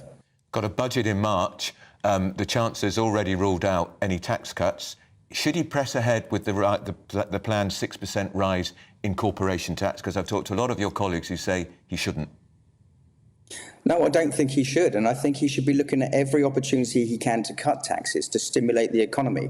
We have a Bank of England that is putting interest rates up to push back down on inflation, and a government that says it wants growth. The two things are incompatible. However, we do have an opportunity in the budget to make sure that we do stimulate growth. And you won't stimulate growth by putting taxes up on the very businesses that create the jobs and pay for the public services that we're all talking about now because of the strikes. Whenever I turn on the radio or watch TV or read the newspaper, I keep reading and hearing about Boris Johnson. Is there any way in your view that he could possibly be back in the cabinet, or even if the local elections are appalling in May, which I think they will be, could he replace Rishi Sunak? I don't think there's an appetite in Parliament to make a move to bring back Boris. I mean, I'm a big fan of Boris Johnson, and I've said so publicly. My constituents, they love him. You know, I'm out knocking doors twice a week, at least every Saturday anyway, and people are telling me door after door, you know, we wish we still had Boris. Now, that's sort of, you know, typical of people being nostalgic and harping back to the past somewhat. But I don't think that there is an immediate return for Boris. I'm not saying that it will never happen, but, you know, a third of the parliamentary party supported him, and he chose not to put himself into the last 2 to go to the members because he knew that 2/3 of the parliamentary party probably didn't so much. So I don't think there is a big move to bring him back, although there's a lot of people nostalgic for the days when we had that exciting sort of Boris, you know, exchanges across the dispatch box in Parliament. Can I just ask you finally, it's a big day for Southampton because you've got a special status being conferred on you today by Princess Anne, the Princess Royal. What's exactly happening in Southampton today? Well, we're getting Lord Mayor status. We've always had a mayor and we've always had a sheriff, one of the few cities in the country that has a sheriff in addition to having a mayor, and it goes back hundreds of years. We're on our 800th mayor now, so it's quite a long tradition. But unlike some cities, we weren't Lord Mayor. So we now will have a Lord Mayor. We're we're the only one that was had it bestowed upon us during the Queen's Platinum Jubilee, and I think the one of only 2 that had it this century. So it's a great day for Southampton. Anything that puts Southampton on the map beyond our football team is good for me. All right, I don't know much about your football team, I'm afraid, but I'll take your word for it, Royston. That's Royston Smith. He's a Conservative MP for Southampton Itchen. Madeleine Grant, nothing in those polls for any comfort at all. Zero. And, you know, initially, I think when Rishi Sunak arrived, there was a feeling of, I suppose, what's the word? Good feeling, basically. Yeah. He had a certain amount of buy-in from his MPs because they felt that he inherited a complete mess. Yeah. And he was there to steady the ship. Which he's done that. Which he has done. He's restored competence and a feeling. Markets are not panicking. Exactly, which he did. But you've got to do more than just say, I'm not going to frighten the horses too much. Yeah. You need to hear more about what they actually plan to do. And as Royston Smith said, the 5 pledges were very vague, I think. I can't even remember them. Well, it was stuff, I mean, it was Halve things inflation. like, we are halving inflation, which is projected to happen anyway. Yeah. We will take action on Sort the out the boats. small boats. Which Well, boats? When and how, yes. Yeah. Exactly. And, you know, it wasn't very long ago, but I don't think it really packed a punch.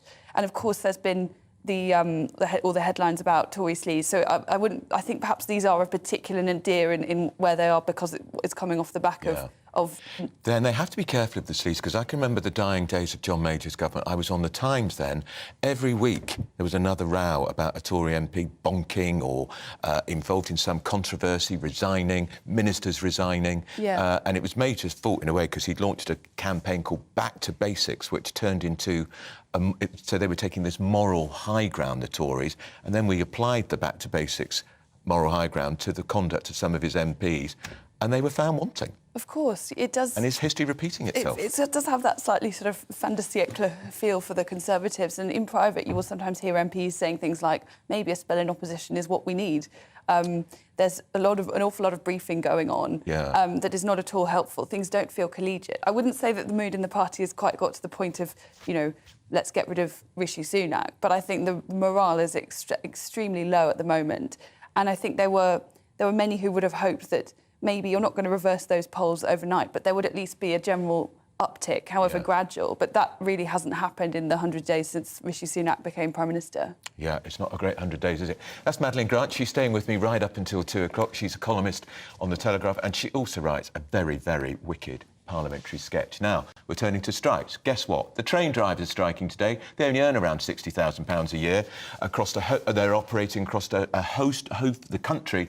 Some lines are not working at all. It involves the ASLEF union, who accused the government last month of interfering in negotiations. The disruptions follows a similar walkout on Wednesday. Well, we can cross now to London Euston Station, where GB News national reporter Paul Hawkins is there. Paul, is it deserted? Yeah, the picket lines are gone, but the strike continues. Today's 24-hour strike, and I should say, Andrew, the last at the moment of all the rail strikes, because no more dates have been announced. So technically, there are no more strikes after today. However, the bad news is that after speaking to Mick Whelan this morning, the General Secretary of ASLEF, he did say he's angry with this deal that's on the table from the Rail Delivery Group of a 4% backdated pay rise and another 4% this year. The terms that are attached really angering them. Unacceptable, he calls it, and so he's saying that it's highly likely that there will be more strike dates announced by ASLEF. Here's what he had to say. Kept our words. Right, part of the talks were that none of us would talk about what we were talking about, so we had something to talk about. So these people, the employers and the government, that have operated in bad faith. Now people can see there is no workforce reform. Now they can see there's no modernisation. It's just a pure productivity grab, so the privateers can keep their snouts in the industry and the workers pay for their privilege to do so. So, yes, there's a cost of living crisis. All workers are feeling it, and in all sectors, at some point, someone's got to take the shackles off and allow people to talk and make the deals that need to be done for the good of the country. So that's what Mick Whelan had to say this morning. Interestingly, he also had to say that as well as strikes, he thinks more strikes from them are highly likely. He also said that if there is an agreement between the other Mick, as in Mick Lynch, the boss of the RMT next week, and Network Rail and the Rail Delivery Group, and the RMT are currently considering what the government called a full and final offer that's on the table, and Mick Lynch tells me they'll be reporting back on that deal next week. If there's a settlement there, Mick Whelan from ASLEF says that will not affect their dispute and that will be ongoing. But they've only had 8 days. Remember, from the RMT's point of view, they've had a total of almost 3 weeks, coming up for a month's worth of strike action. That's a month's lost pay for all RMT members. The RMT at least 3 times bigger in terms of number of members compared to ASLEF. ASLEF, a smaller union, and although, yes, they're train drivers, they're a key part of getting the trains around the network.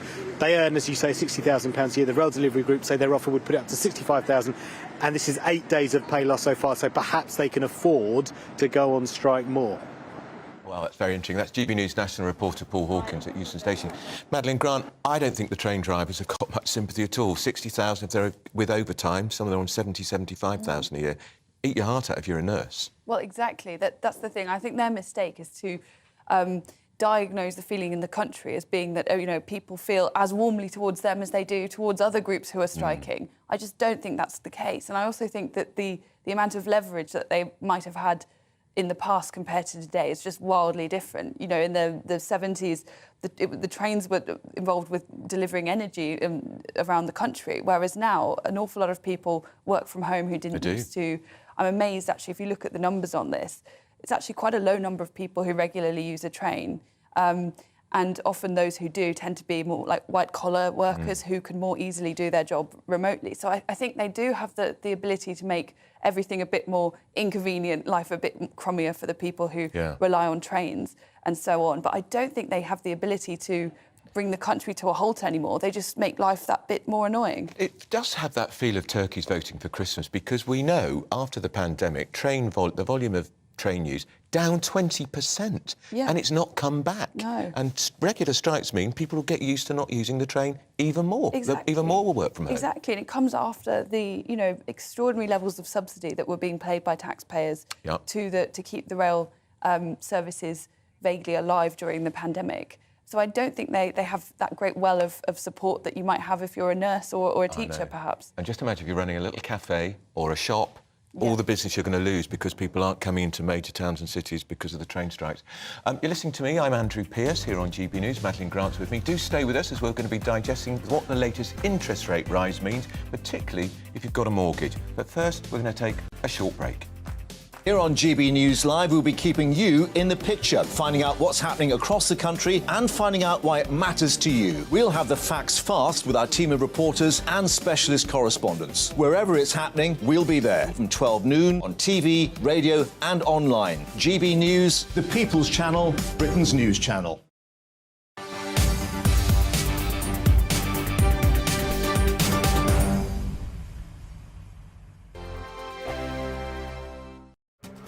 This year on GB News, we've got brand new members in the family. Join us. Across the entire United Kingdom, we cover the issues that matter to you. GB News will always stay honest, balanced and fair. We want to hear whatever is on your mind, and we don't talk down to you. The establishment had their chance. Now we're here to represent you. Britain's watching. Come join us on GB News, the People's Channel. Britain's news channel. Join me, Nana Akue, Saturday and Sunday afternoons on GB News. Expect fiery debate and passionate discussion as me and my panel tackle some of the biggest topics hitting the headlines. It's a place for everyone's opinion. No one gets cancelled, but no one gets an easy ride. Oh, she's on it today! Be ready for conversations that are fierce, frank, and of course, fun. Every Saturday and Sunday afternoon from 4 p.m. on GB News, the People's Channel. We are GB News, right across the nation. You can get us on television, on radio, on digital. We're absolutely everywhere. Amazing! You see, amazing! You remind me of me in the European Parliament. But here's the most important bit. We are not part of the mainstream establishment. We think and speak just like you do. We are the People's Channel. Magnificent. That's really, really thoughtful. Come and join us on GB News, the People's News Channel. Join me every Sunday at 6 p.m. for Gloria Meets. In exclusive interviews, I'll be finding out who our politicians really are and what they really think. It's something that you would never want anyone to suffer. I didn't know what channels there were. I didn't think I'd be believed. I must have weighed about 7 stone and I'm 5'8". My instincts was to sort of cover this up. I mean, clearly that was a mistake. Join me every Sunday at 6 p.m. on GB News, the People's Channel, Britain's news channel.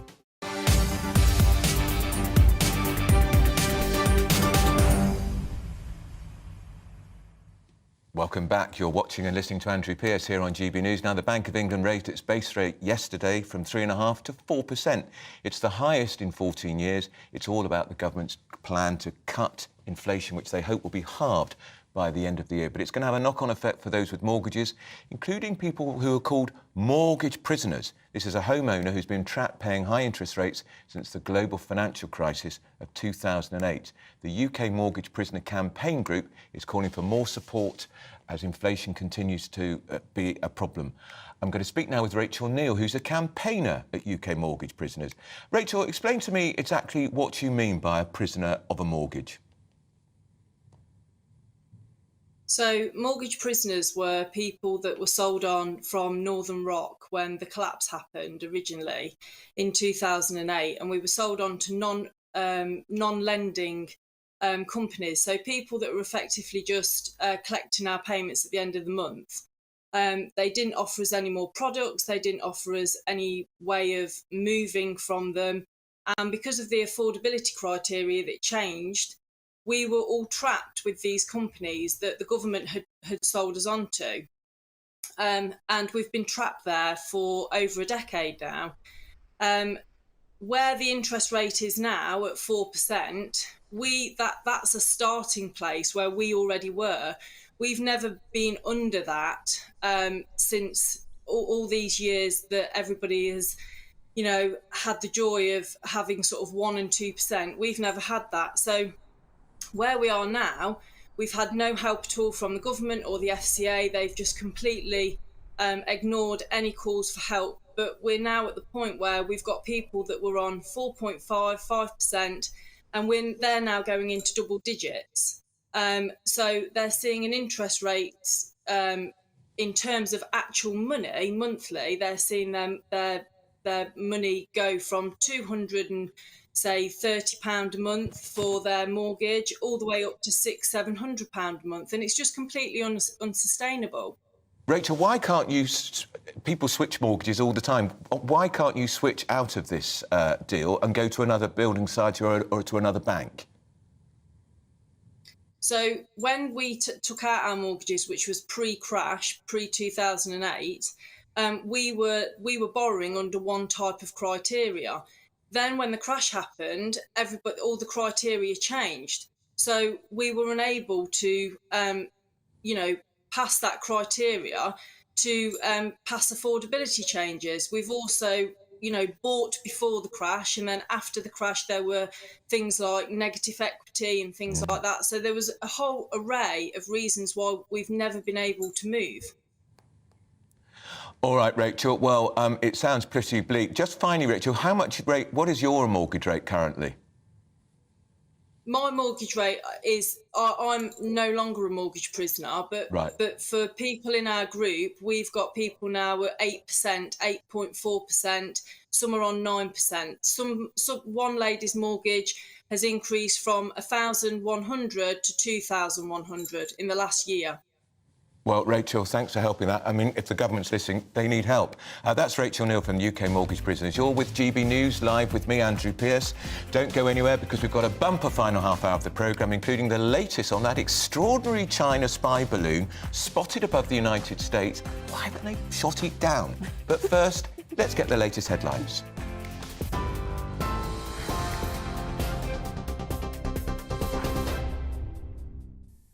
Good afternoon, it's 1:31. I'm Rhiannon Jones in the GB newsroom. The partner of a missing woman says he's focusing on staying strong for their 2 daughters. There are growing concerns for the welfare of Nicola Bulley, who went missing a week ago in Lancashire. The 45-year-old was last seen walking her dog just before 9 a.m. last Friday in St Michael's-on-Wye. Her phone and dog were found by the river half an hour later. Nicola's partner, Paul Ansell, says he hopes people will come forward with new information. Every single scenario comes to a brick wall, every single one of them. And then all we're doing is sitting there going round and round and round, going through every scenario, and then go back to the first scenario again and do the whole thing again. And it's just all day long. That's all we're doing. That's all we're doing. A man who was carrying a crossbow on the grounds of Windsor Castle on Christmas Day in 2021 has admitted trying to harm Queen Elizabeth. 21-year-old Jansvant Singh Chyle pleaded guilty to 3 charges, including an offence under the Treason Act. His crossbow was loaded with bolts, with the safety catch released and ready to fire. The late Queen was in residence at the time. Disgraced pop star Gary Glitter has been freed from jail after serving half of his 16-year sentence for sex offences. The 79-year-old, who had a string of hits in the 1970s, was jailed in 2015 for sexually abusing 3 schoolgirls. The sex offender, who left a low-security prison in Dorset earlier, will now be subject to licence conditions. And rail passengers are facing yet more travel disruption today, with train drivers walking out for the 2nd time this week. RMT and ASLEF union members are demanding better pay and conditions. Rail operators are warning services have been severely disrupted, with little to no trains running in some parts of the country. TV, online and DAB Plus radio, this is GB News. Don't go anywhere. Andrew will be right back in just a moment.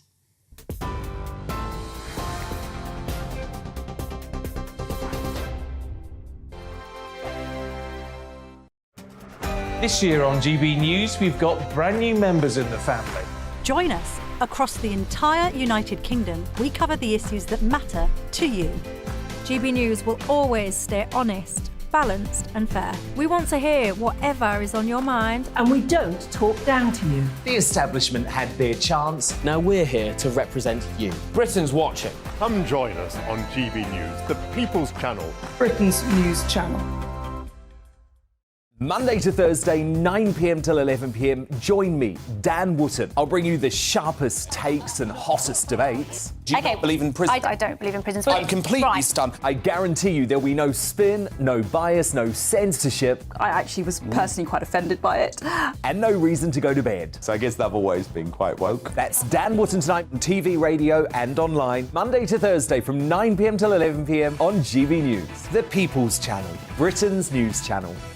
We are GB News, and we'd like to say thank you to each and every one of you for bringing us your conversations, for helping our great nation find its voice. We are here for you on radio, television, and online, across England, Scotland, Wales, and Northern Ireland. It's not the BBC, you actually get your facts right. We are proud to be GB News, the People's Channel, Britain's news channel. I'm Mark White. As GB News Home and Security Editor, I cover those key issues that are so important to you. Our authorities, our communities doing all they can to combat violent crime. With the public services under unbearable strain, why are we still failing to control our borders? Defence, the first priority of any government, has been continually hollowed out. Can we trust our politicians to protect the armed forces? Join me, Mark White, on GB News.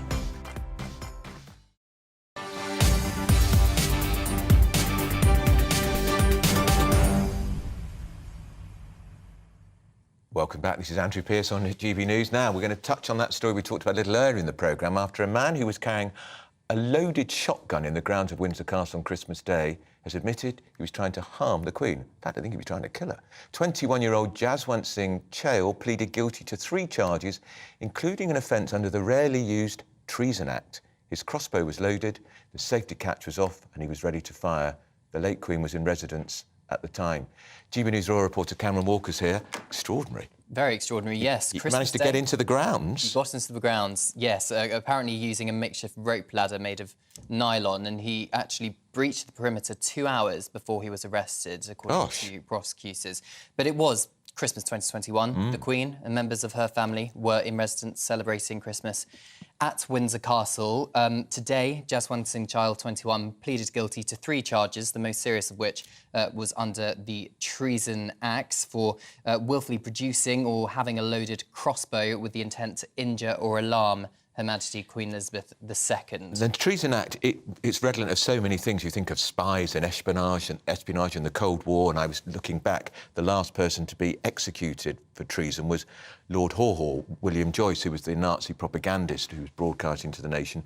But it was used, I think, the Treason Act more recently, involving the Queen. Yes, so there's 2 kind of separate Treason Acts we need to talk about here. So the first of which is the 1842 Treason Act, which came about following a couple of incidents involving Queen Victoria, where a man once pointed a loaded pistol at her but didn't fire. A separate incident, the pistol was fired, but it was blanks. So that came to the 1842 Treason Act, which is all about intending to injure or alarm Her Majesty rather than actually kill the sovereign of the time. So this is what Jaswant Singh Chahal has admitted guilt over, this 1842 Treason Act. The separate and very much more serious Treason Act, which dates back to 1351, the last person executed for that was, as you say, Lord Haw Haw, William Joyce, back in 1946, I think it was, for conspiring or collaborating with Germany during the Second World War. And of course, a lot of people won't remember, Madeleine Grant's still with me here in the studio, Anne Boleyn, the second wife of Henry VIII, lost her head because she was charged with committing treason. She allegedly had an incestuous relationship with her brother. And poor old Lady Jane Grey, Queen for 9 days, off with her head, treason. And Catherine Howard, 5th wife of Henry VIII. Yeah. Similar situation. Because she was another philanderer, allegedly. Indeed, but I mean, it's fascinating, isn't it, with that British history that we have when it comes to the Treason Act and the separate treason acts. But as for Jaswant Singh Chahal, he is going to be sentenced on the 31st of March, we're led to believe, but that's pending a psychiatric report. He entered his pleas by video link from Broadmoor Prison. The judge has asked for a psychiatric report to be brought up by the end of this month, so he can consider it ahead of sentencing. Of course, did you know this, Madeline? In 1998, you could still be technically, the death penalty was still on the statute book for treason until 1998. The Blair government got rid of it. I didn't know that. Amazing, isn't it? Goodness me. It wasn't used, of course. No, it was never used. It was for, something we actually agree with the Blair government about, actually. Yes, I think so. Yeah. Yes. Tempting though it would be. Although, can I just make a plea for Anne Boleyn? I don't think she did any of the stuff. I'm sure she did. Saw Thomas Cromwell in that dodgy dossier. Yeah, and of course she didn't produce a boy, which is what he wanted. Yes, she produced I think that was the big one of crime. our greatest monarchs, of course. She produced Elizabeth I. Women often turn out to be really great monarchs of this country, don't they? Yeah, exactly. Cameron, have they had to review security at the royal residences as a result of something like that? It's probably constantly under review anyway. Well, I'm sure it is. As far as we're aware, no, because the man Jaswant Singh Chahal was apprehended pretty swiftly when he was challenged. The police officer that approached him. He told the police officer that he was there to kill the Queen, Her Majesty Queen Elizabeth II. The police officer produced a taser and pointed it at him, and Chahal very quickly obliged. The court heard and was handcuffed. So. Pretty brave police officer, because the guy had a loaded crossbow. He did, but close protection officers are equally armed, so there would have been many people there at the time. All right, that's Cameron. Cameron, we're talking about its sentencing's next in March, you said? March 31st, next month. OK, now, another big crime story. A dog breeder is to be sentenced today for being charged with a dog which is dangerously out of control. Margaret Peacock faces charges after a woman was mauled by her dog. Of course, most dogs are not dangerous and they're our beloved companions. They're man's best friend, aren't they? But cases like this remind us of the importance of dog awareness and training. Well, I can speak now, I'm delighted to say, with dog trainer Annie Levy, who joins us in the studio. Annie, there just seems to have been a terrible spate of these incidents with dogs. We saw the one with the little girl who was killed only this week. Is something changing with dogs, or is it people aren't looking after them properly? What do you think? I think it's a combination of factors. The main thing we're seeing is that there are a huge number of dogs now being owned by people who didn't have dogs pre-pandemic. So there's been an increase of, I think, 2 million, even more probably. Really? 2 million more homes now have a dog in them. And that means that there's lots of people who don't necessarily have the time, they don't have the finances, and those dogs aren't being trained, they're not being cared for properly. And then that's leading to incidences like this, unfortunately. So I live in North London and I often go for a walk on Hampstead Heath, which is a huge, great green open space, and you sometimes see dog walkers, they've got 6, 7, 8 dogs on leads. Is that too many? Definitely, yes. And there are laws in place to stop that from happening. But it varies, I think, from local authority area to local authority area. Yeah, absolutely. I think most places, they limit it to about 4 dogs per walker. Do you think that's too many, possibly? Depends on the skill of the walker. Right. There's lots of people I know who can competently handle 4 dogs, and there's other people who go out without insurance and licensing. There's a huge range, even amongst dog trainers, there's a huge range in kind of quality and skill set there. And I think that's the key thing, especially when you see these walkers letting their dogs off lead and letting those dogs run up to children when they maybe don't know the temperament of that dog well enough. That's interesting, because when you talk about how skilled the dog trainer is, it's not just a question of, I think I'll be a dog walker, and advertising perhaps in the local paper on the internet, and you get 4 dogs. You've got to be trained in this. Yeah, absolutely. And at the moment, there is absolutely no legislation there for it. So you could wake up tomorrow morning, call yourself a dog trainer, and go and start charging people to train their dogs. It's really reckless, isn't it? Yeah, especially with TikTok and Instagram and those types of trainers cropping up and people seeing that advice on the internet and using that to train their dogs. What's the most important thing about people who are walking dogs? Maybe they've got 2 or 3 dogs. What would you tell them, Annie? In terms of preventing dog bites, I think the most important thing we can tell people to stop dog bites. I mean, 80% of dog bites are happening in the home. So people out and about walking their dogs, I don't see as a huge issue. Right. Ideally, we would have proper recall before letting our dogs off lead, and would ensure we're not letting dogs run up to children and members of the public. In the home, it's a bit more important that we're starting socialisation early. So you've got the critical period of socialisation between 8 and 12 weeks, and that really needs to be where we're focusing our efforts on training dogs, letting them meet people, letting them spend time around children and other dogs. And what about with little children? Because that harrowing case this week, I think she was 2 or 3, the little girl who died. 4 years old. 4 years old, wasn't she? That's right. How important is it that dogs get to play with children and that they don't see a child as a menace or a threat? Mm-hmm. It's really important that dogs spend time around children from a young age. Children are the most likely kind of demographic to be attacked by a dog. And I think that's a huge statistic. It's something like 70% of dog attacks are on people under the age of 9, men in particular. But it's also really important that we are socialising children properly with dogs. How long have you been working with dogs? I've been professionally training dogs for 6 years now. Have you? But working with them since I can remember, really. But you brought up with dogs as a child? Yes. And what's your favourite dog? Favourite breed? I like a mixed breed dog. I can't give you one breed. Yeah. Right. How many dogs have you got? 2 at the moment. What are they? I have a Chihuahua and then a kind of a mixed breed Pomeranian type. Is a Chihuahua really a dog? It is Very really a dog. small. They get a very bad rap. They do, don't they? Yes, yeah, they get a terrible rap, unfortunately. But they're lovely dogs. Again, with proper training, they can be brilliant dogs. Right. Madeline, are you a dog lover? I love dogs, but Do you? I don't own one. Although my uncle refers to Chihuahuas as a rat on a string, which is not very nice. I get that a lot. Yes. Annie. Terrible anti-Chihuahua prejudice. Yeah. Why do people like me instantly say, is it really a dog? Why is there this prejudice, do you think, against Chihuahuas? You see a lot of terribly behaved Chihuahuas out and about. Oh, and do they're you? very yappy. They're quite nervous dogs. And Yeah. they get treated like handbag dogs. It's people tucking them under their arm, going to a cafe. They don't have their feet touch the floor. And I think that's probably the reason you get this. Is your Chihuahua well behaved? Yes. Of course. Yes, brilliantly behaved. Yeah, What of would be course your it is. favourite dog if you were to have Ooh. one? Well, to be honest, I think I would probably go for a very standard kind of a big, clumsy golden retriever or Labrador or something. Labrador's a lovely Something that's dog. not going to attack anyone. Yeah, I'd probably go and get some rescue dog that nobody else wanted with a sort of sad face and a half-bitten ear. That would probably... But I'm a cat person. I've got Rosie and Minnie. This Yeah. is heresy to be talking about. I'm hopefully getting a cat soon as well. Oh, you must. I don't think I'd be able to manage a dog right now. No. So I don't think I could be around it. Well, that's the point as well, isn't it? Because you make the point during the pandemic, everybody's working from home, they have dogs, then they go back to work, and then the dog perhaps is stuck at home all day. Yeah, absolutely. And dogs can't cope with being home 9 till 5 without walking. And when you get back home from work, you're not wanting to go out and train your dog, walk your dog, especially not in winter when it's dark. So how many hours do you think a dog could be? Is it safe to leave a dog on its own for? Personally, I wouldn't leave a dog alone for more than 4 hours. Wouldn't you? Lots of people do, and lots of people are successful with that. And I mean, if you have your, let's say, elderly Chihuahua, you're probably absolutely fine leaving that dog alone for 8 hours or so. If you have your 1-year-old Doberman German Shepherd, no chance. Wow.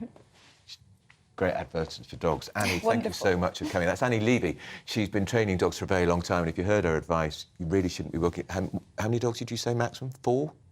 4 hours alone. 4 hours alone. Yes. And walk, if you're a dog walker, no more than 4 No dogs more a than week. 4 at a time. Yeah. Very good advice. That's Annie Levy. Now, turning to international matters now, because the United States is tracking, I love this story, a suspected, I don't think it's suspected, I think we know it is. It's a Chinese surveillance balloon that's been spotted flying over sensitive sites.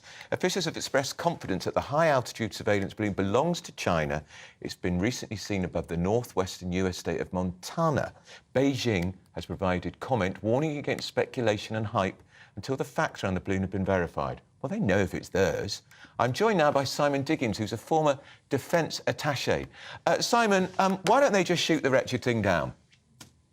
The line that's been put out by President Biden is they're worried about the debris, and that's a decision that he's made. Other people have got different views. I mean, I read Tobias Ellwood said you should shoot it down, but that's President Biden's line at the moment. So, Tobias, of course, is a Conservative MP and chairman of the Commons Defence Committee and former army officer. What would you do? I think I would try and get it down somehow.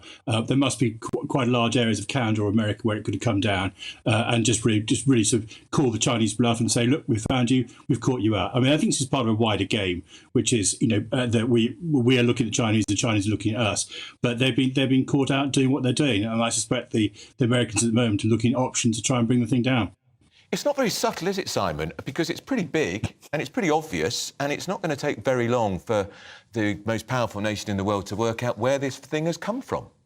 I think that's exactly right. As I said, I mean, I think it's quite cheeky in its own way. I mean, interestingly, there's been a significant uptick in the number of what the US call unidentified aerial objects over the last. And now we're not talking about UFOs. We're talking about things like this, which they can't really properly explain. They are saying, in some respects, this is because when they catch them, they're flying over restricted airspace, sensitive areas, etc. But they are definitely monitoring an uptick in the numbers of, let's say, of unidentified aerial platforms or similar sort of words. And what about how it gets to America? I mean, would they have launched it from China? Would it have to travel all that way?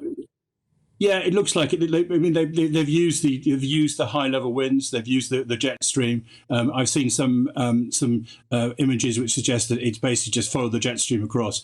And people are looking at imaginative ways to get an advantage over each other the whole time. And it looks like the Chinese have found a good way to do it. I'm going to bring Madeleine into the conversation. Madeleine, are you like me? Would you just get the wretched thing down? Yeah, I think I probably would, actually. I mean, the line that, the Pentagon's line, I think, has been, there's some risk of civilians on the ground. But Montana is not renowned for having a ton of civilians it's not the most all over the place. State, yes, it's a very rural state. Yeah. I more than anything, I just wonder what's going on here, because you would think that with the number of China's satellites that are already floating around, that China would already have a pretty good eye on things. I'm not sure what this balloon would add that is so different or extra. And I almost wonder if it's just there to kind of remind us that they're watching. It's sort of a bit of a mind That's game. interesting. Simon, what do you think to that? I mean, what is the purpose? Because of course, they've got all sorts of sophisticated satellites around the world, and we know that they hack into phones and all the rest of it. What is the purpose? I mean, I think what they're doing probably is a bit of both. I mean, there's an element where they may well have instruments on board the balloon that are difficult to get through on satellite. So there may be an element of complementing intelligence of gathering from elsewhere. But I think Manin's point is absolutely right. There's a certain amount of tweaking the nose. Indeed, the most recent comment from a Chinese spokesman started to almost tease the Americans and just to say how rubbish is your air defence. So there's an element of that. And I think so. There's a bit of that going on, and we are in a difficult phase. We've had the North Koreans saber rattling. There's rightly concern over the Chinese ambition to take over Taiwan. Some very strong statements from US senior defence chiefs saying that the threat from China. So there's an element of just pointing this and just saying we are here and this is what we can do with some impunity, I have to say. Just finally, Simon, doesn't this make Joe Biden look like a doddery, weak, useless president if he can't even order the taking down of a big, fat balloon? I can't comment on his overall performance. I would say, I mean, I have a very mixed view of him, I have to say. I think he's been extremely strong and effective on Ukraine. He was a disaster in Afghanistan. And the way in which he pulled the Americans out in August 21 and dragged us out and left us in the situation we're in. So I've got very mixed views on him. I would suspect, knowing the American military, that they are working out different ways to bring it down. And I have every confidence they'll work it out and that thing will come down at some stage. All right, Simon, you're definitely going to come on the programme again. That's Simon Diggin, a former defence attaché. Madeleine, I want to talk to you before the programme closes about Delilah. Now, I'm not a rugby fan, but I think it is absolutely outrageous that the rugby authorities are banning choirs singing Delilah at the Welsh rugby match because a Labour MP says it's an anthem to because there's a line there about a knife. It's just a song. It's great that our MPs have so much time to deal with the important issues of the day, isn't it? Like a naughty song. I had no idea that it even was offensive because I just think of that bit. Why? I just think of Tom Jones warbling. I don't think what the actual lyrics are. And it's one of these things where people make an issue out of something that until the day before yesterday, literally no one thought was an issue. They would have never known that there was anything problematic about this song. The Labour MP, it just makes politicians look very unserious. Because there's a line in there about Delilah's got a knife in her hand. He says it encourages violence after sporting matches. No, domestic violence often takes place after major sporting matches. Nothing to do with Delilah. It's because of the fact that people drink a lot at sporting events and sometimes then go home and bash their partner. And some people, it's almost as if we don't know how to solve the problem of violence against women, which requires, I don't know, I mean, to some extent, you can never fully cure it because some people are just going to be violent, some people are damaged. Yeah. But I think that some of this stuff is a sort of, there's an element of impotence. We don't know how to deal with this awful, ghastly problem, so we go after a song. So this woke Welsh Rugby Union has taken the song off its halftime entertainment playlist because of these complaints from these MPs, and guest choirs have been asked not to sing the song. I hope the spectators sing it the whole way through half-time. Well, just because, well, I mean, they've made it such a pointless, mountain out of a molehill. I suppose I just to sock it to them, these useless people that have nothing better to do. I know, and it's apparently because it is about an anthem to somebody who's going to kill a prostitute, but there's even dispute as to whether that's what it's really about. Well, exactly. I mean, songs are a bit like, poems or novels. They're always open to interpretation. Exactly. Once again, I just go back to the point of why are we sitting around analysing a song, given everything that's happening in the country right now? Yeah. Well, let's hope Wales lose the rugby tomorrow because the Welsh Rugby Union have been so Well, my stupid. granddad was Welsh, so I could never say that. But right. Lots of emails coming in. Stuart says, what's all this fuss about? I paid 14% for years when I was in my 20s, talking about the interest rates. My wife and I went out and got a second job. I got a lodger when interest rates went up that high, Stuart. Gordon says, back in the 80s, our mortgage went up to 15%. We had to sell and downsize, so what's so special about people in a similar position today? Overseas holidays and new cars went on hold because no one owes you a living. Peter says, I've always voted for the Conservative Party, but will not do so again until they go back to adopting Conservative values. They could always cut taxes. Don't you think that would be a good idea, instead of putting them up? That's what Peter's view is. And finally, regarding Sadiq Khan's low emission zone area, congestion charges are so expensive, trains on strike, absolute joke. Just finally on that congestion, I think this is a real gift for the Conservative Party. They can actually really whack Sadiq Khan. 9 boroughs are opposing the extension of this charge, £12.50, whatever part of London you drive into, and then, of course, you've got the congestion charge on top. it is a gift for the Conservatives. It's a tax on mobility. It's a tax on people who are trying to get to work. It's a tax on poorer people who are less able to be able to afford to replace their vehicle. And also, of course, it's a tax on mobility. As I think, was it Peter, one of your callers, said, that just at the time when nothing else seems to work, it's almost as if the Mayor would prefer that London was always at a complete standstill. Exactly. That's Madeline Grant. You've been watching me, Andrew Pearce, and listening to me, of course, here on GB News. Thank you for staying with us. The show is back 12 till 2 every Friday. Don't go anywhere, though, because up next it's the briefing with the wonderful Arlene Foster. Before that, though, the weather. Hello, Alex Deakin here with your latest weather update from the Met Office. A mild Friday, a fairly cloudy one. Most places in the south dry, with some brighter spells, but there is some rain around from this weather front. It's draping its way into this area of high pressure, which is, as I say, keeping most places dry. But this weather front is bringing outbreaks of rain and drizzle across northwest England, parts of western Scotland, steadily moving northwards. The odd spot of drizzle further south for western parts of Wales and southwest England, but much of the south dry. We'll see some more breaks developing in the cloud, which means a bit more sunshine coming through. Bit of blue sky here and there, and the rain tending to ease its way north through the day. Temperatures will be well above average, particularly if we see any sunshine in the south, 13, maybe 14 degrees, and even where it's cloudy, 10 or 11. The rain will track over the Northern Isles through this evening. Most other parts will have a dry Friday evening, staying dry overnight. Some more clearer spells in the clouds across the east will allow temperatures perhaps here to drop down close to freezing, maybe in rural spots, but for most it's another pretty mild night with lows of 7 or 8 Celsius. On to Saturday, and again, most places are going to start dry but cloudy. We will see some rain this weekend across the northwest of Scotland initially on Saturday morning, and that will spread across Scotland and Northern Ireland through the day. So a spell of rain likely here. Could be some heavier bursts, but for England and Wales, bar the odd bit of drizzle in the west, it'll be a dry Saturday, a fairly cloudy one again, but some brightness here and there, and again pretty mild with temperatures in double digits. The rain will trickle a little further south during Saturday evening, so we'll see some rain for northern England and North Wales, but it's fizzling out as it does so. It'll continue to track southwards during Saturday night and be out of the way by Sunday. So Sunday's looking dry and bright for the vast majority. Sunny spells likely, light winds, but it will be just a little bit colder. Goodbye.